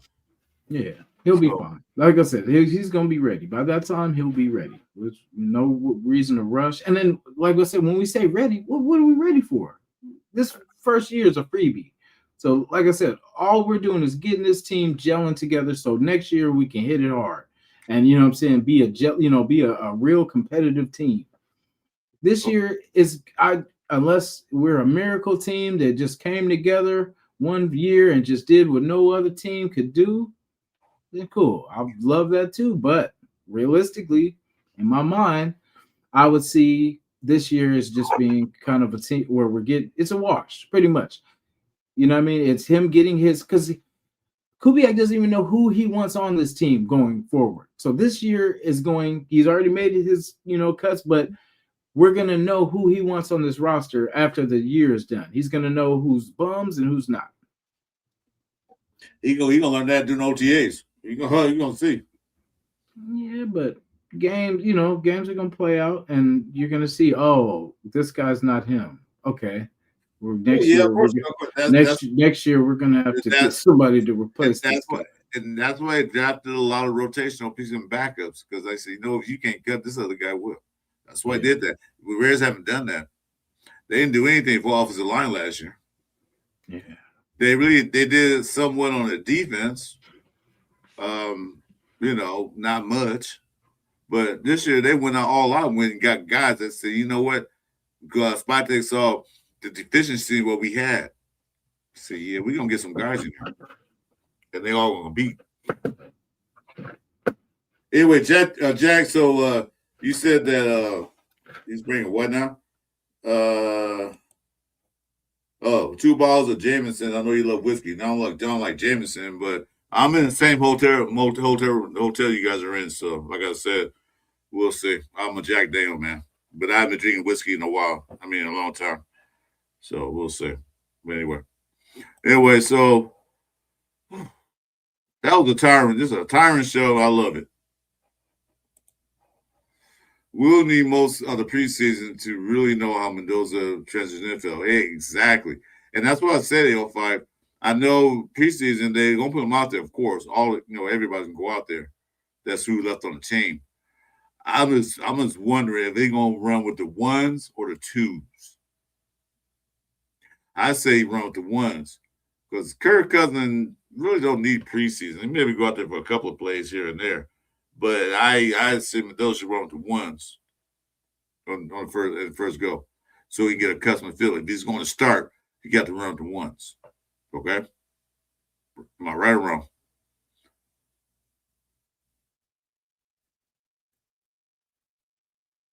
Can't hear you. They're saying between game 3 and 6, it's most likely that he'll start.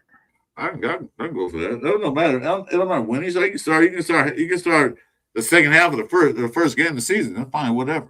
Yeah. But like I said, what I was saying earlier, that I want to see him preseason go with the ones. Mm-hmm. You know. Yeah, I would just. I don't know. I would get him. I just, like I said, that was my reason. I would just get him involved because at some point he's gonna have to learn anyway. Why not?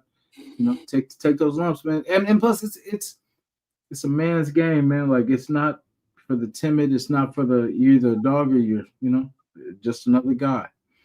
So that's why I said we need to know, and we can't. Like, he's literally the number one pick. So I mean, he is the number one pick. Like, when I say he should start, I don't have him starting just because I think he's going to make the playoffs or he's going to, not for that reason, just so he gets in there. Like I said, we have a new center. We have a new offense. We got new everything. Why would he not learn with all these guys that are learning the same new system, the same, you know what I mean? Like, I don't know. I'm going to let him do his thing and get his opportunity to prove what he is, because we'll never see it if we don't put him out there. Mendoza should play long in preseason. Yeah, he should play as much as he can. Yeah. So anyway, well, it's 2.5 hours. Yeah. I liked off some more. I'll tell you what, I had a pull-up show Friday. I don't know if I'm gonna do one this Friday or not, but okay. I think I'll do a pull-up show if you guys come on in, jump on in the channel. So it's a pull-up. I might do on Friday. I don't know, but we'll see how this work out. We'll see. When the OTA start on May 18th, and they get out there, all the veterans and everything from last year get out there with Mendoza, all the receivers that played last year get out there with Mendoza, all the tight ends, all Genty's out there with Mendoza, everything else they have. We'll see. Then we can pass. Then we can put a better judgment, because you're putting judgment on a guy that hasn't even played with the veterans yet. Should he start? Should he not start? Well, we don't know. You want to start because you don't want to pick? Fine. Use that philosophy. No, I mean, it's the point that he's going to be our future. So why not make him our future now? Like, what is 1 year or 3 games? What is 3 to 6 games gonna really? Besides him, like, I get it. Like, the defense is what I worry about too. It's like him knowing the defense, but even the defense. Everybody talking about those, but you gotta realize defense is gonna be new too. It's football, though. Like, you know what I'm saying? Like, it's not. It's not that complicated, but it's really not. It's football. You know what I'm saying? It's still different to people that aren't, that don't know. And yeah, you're just gonna struggle. But I'm saying, like, it's football. It's like he's gonna be fine. And it's not like he's walking into the team of last year or the year before. This is actually, hopefully. But see, that's, like I said, I don't know if this offensive line is gonna be good. We on paper, yeah, we see, but until I see that, because that's gonna be the difference of him starting too, is if we can't run the ball, then yeah, of course Kirk Cousins is gonna be in there. But if we got a decent ass running game, I think that'll kind of up the chances of him, unless they're like, you know what, I think with this running game, Kirk can get us to the playoffs. So that's what I'm making, Richard. I don't want to see with the 2s and 3s out there that may or may not make the team get hurt. I don't want to see that. So yeah, I agree. That's a great point too. You know, why put him with the 2s and 3s if we can Yeah, put him the ones that guys are going to be out there every day. Yeah. Who you guys going to pick on after OTS? Who's going to be stars on the offensive line? I want to see him out there with those guys. I don't want to see him out there with the UDFAs and stuff, because that's how they get hurt. Because you know what happens in the preseason? The other guys on the other side try to make the team too, so they're gonna go balls out to try to do what they can to make a team. So I don't want to see that. How's his slide too? I've never seen him slide. I don't think that I can remember. Electric slide or what? No, when he, like his quarterback scramble and then him protecting himself. I had never seen him slide. I don't know. I was gonna say because he's a pretty tough. That someone's got to work with him on that too. Is sliding. Somebody where they get down, don't try to take that hit. Yeah, because he's gonna try to take that hit, and he's got to. Yeah, someone's got to. That's what they should be working with him on too. Is sliding and protecting. Yeah, they're gonna work on all that stuff. They got a long way to go. Mm-hmm. I'm sure gonna work on everything. Yeah. Anyway, yeah. So I'm gonna go ahead and call it. Got anything else you want to say besides Mendoza should start? No, I've said enough. But me and Rebel got one coming Friday night too, y'all. It's gonna be probably late night, either 9 p.m. or later, but you know what I'm saying, late night Friday show. Baby will be asleep. You know what I'm saying? So we get active. I was like, Chris, if you do one too, I was saying we can talk about if you want to do one together, we can, or if you got something separate or whatever too. No, I see what you're doing. You had a show with a homeboy, and then you had a show with Rebel. Now you trying to break up with me. I'm all, we got to do. It's training camp, man. We gotta, we gotta test some things out. You trying to break up with me? I'm fine with that. Nobody likes me. Everybody hates me. There's nobody subscribed to my channel. Nobody. Chris, you've been in the league a long time, man. It's time to, we're gonna go a little younger. We're gonna go, a little cheaper. You're pretty. That's some bullshit he's saying. I don't know what he's talking about. For life, man. We understand.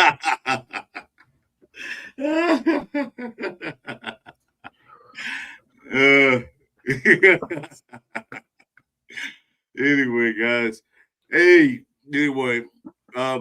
gonna go call it. Thanks for coming in. On way out, if you have subscribed, please do so to all our channels. Help us out. Hit them likes. Help all our algorithms. Yeah. I'm gonna see you Friday night since Jason's going to do his own thing. I don't know what I'm gonna do. Nah, I said you could definitely rock. I was gonna say because you just said you were doing it. I was like, okay, well, shit. I don't know, man. It only depends on the mood up, man. I might do it. I don't know. We'll see. Yeah, we're going to house man, dude. Anyway, guys, thanks for coming in. Like I said, on the way out the door, hit the likes, notifications, as well as subscribe. Chris Raider, that guy over there that don't like me anymore is no, come on. No, Raider Nation Jasin or it's Cinco de Mayo. So mi amos Jason. I probably said that all messed up, but you know what I'm saying. Yeah, you probably said something, man. You got the ice gonna be knocking his door in a minute. I know. Hey, I'm on. All right, you too, Richard. All right, guys. With that being said, thanks for coming in. Have a good night. And what we're gonna do is before we leave. I didn't see my boy here, but we're gonna say.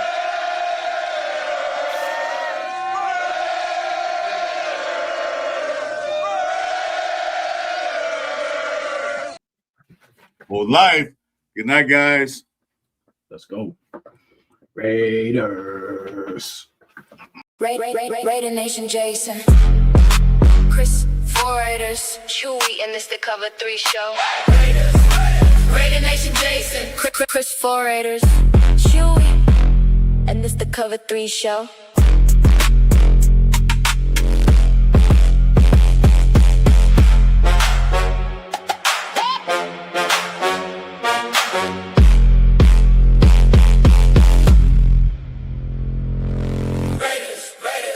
Nation Jasin, Chris Raiders, Chuy, and it's the Cover 3 show.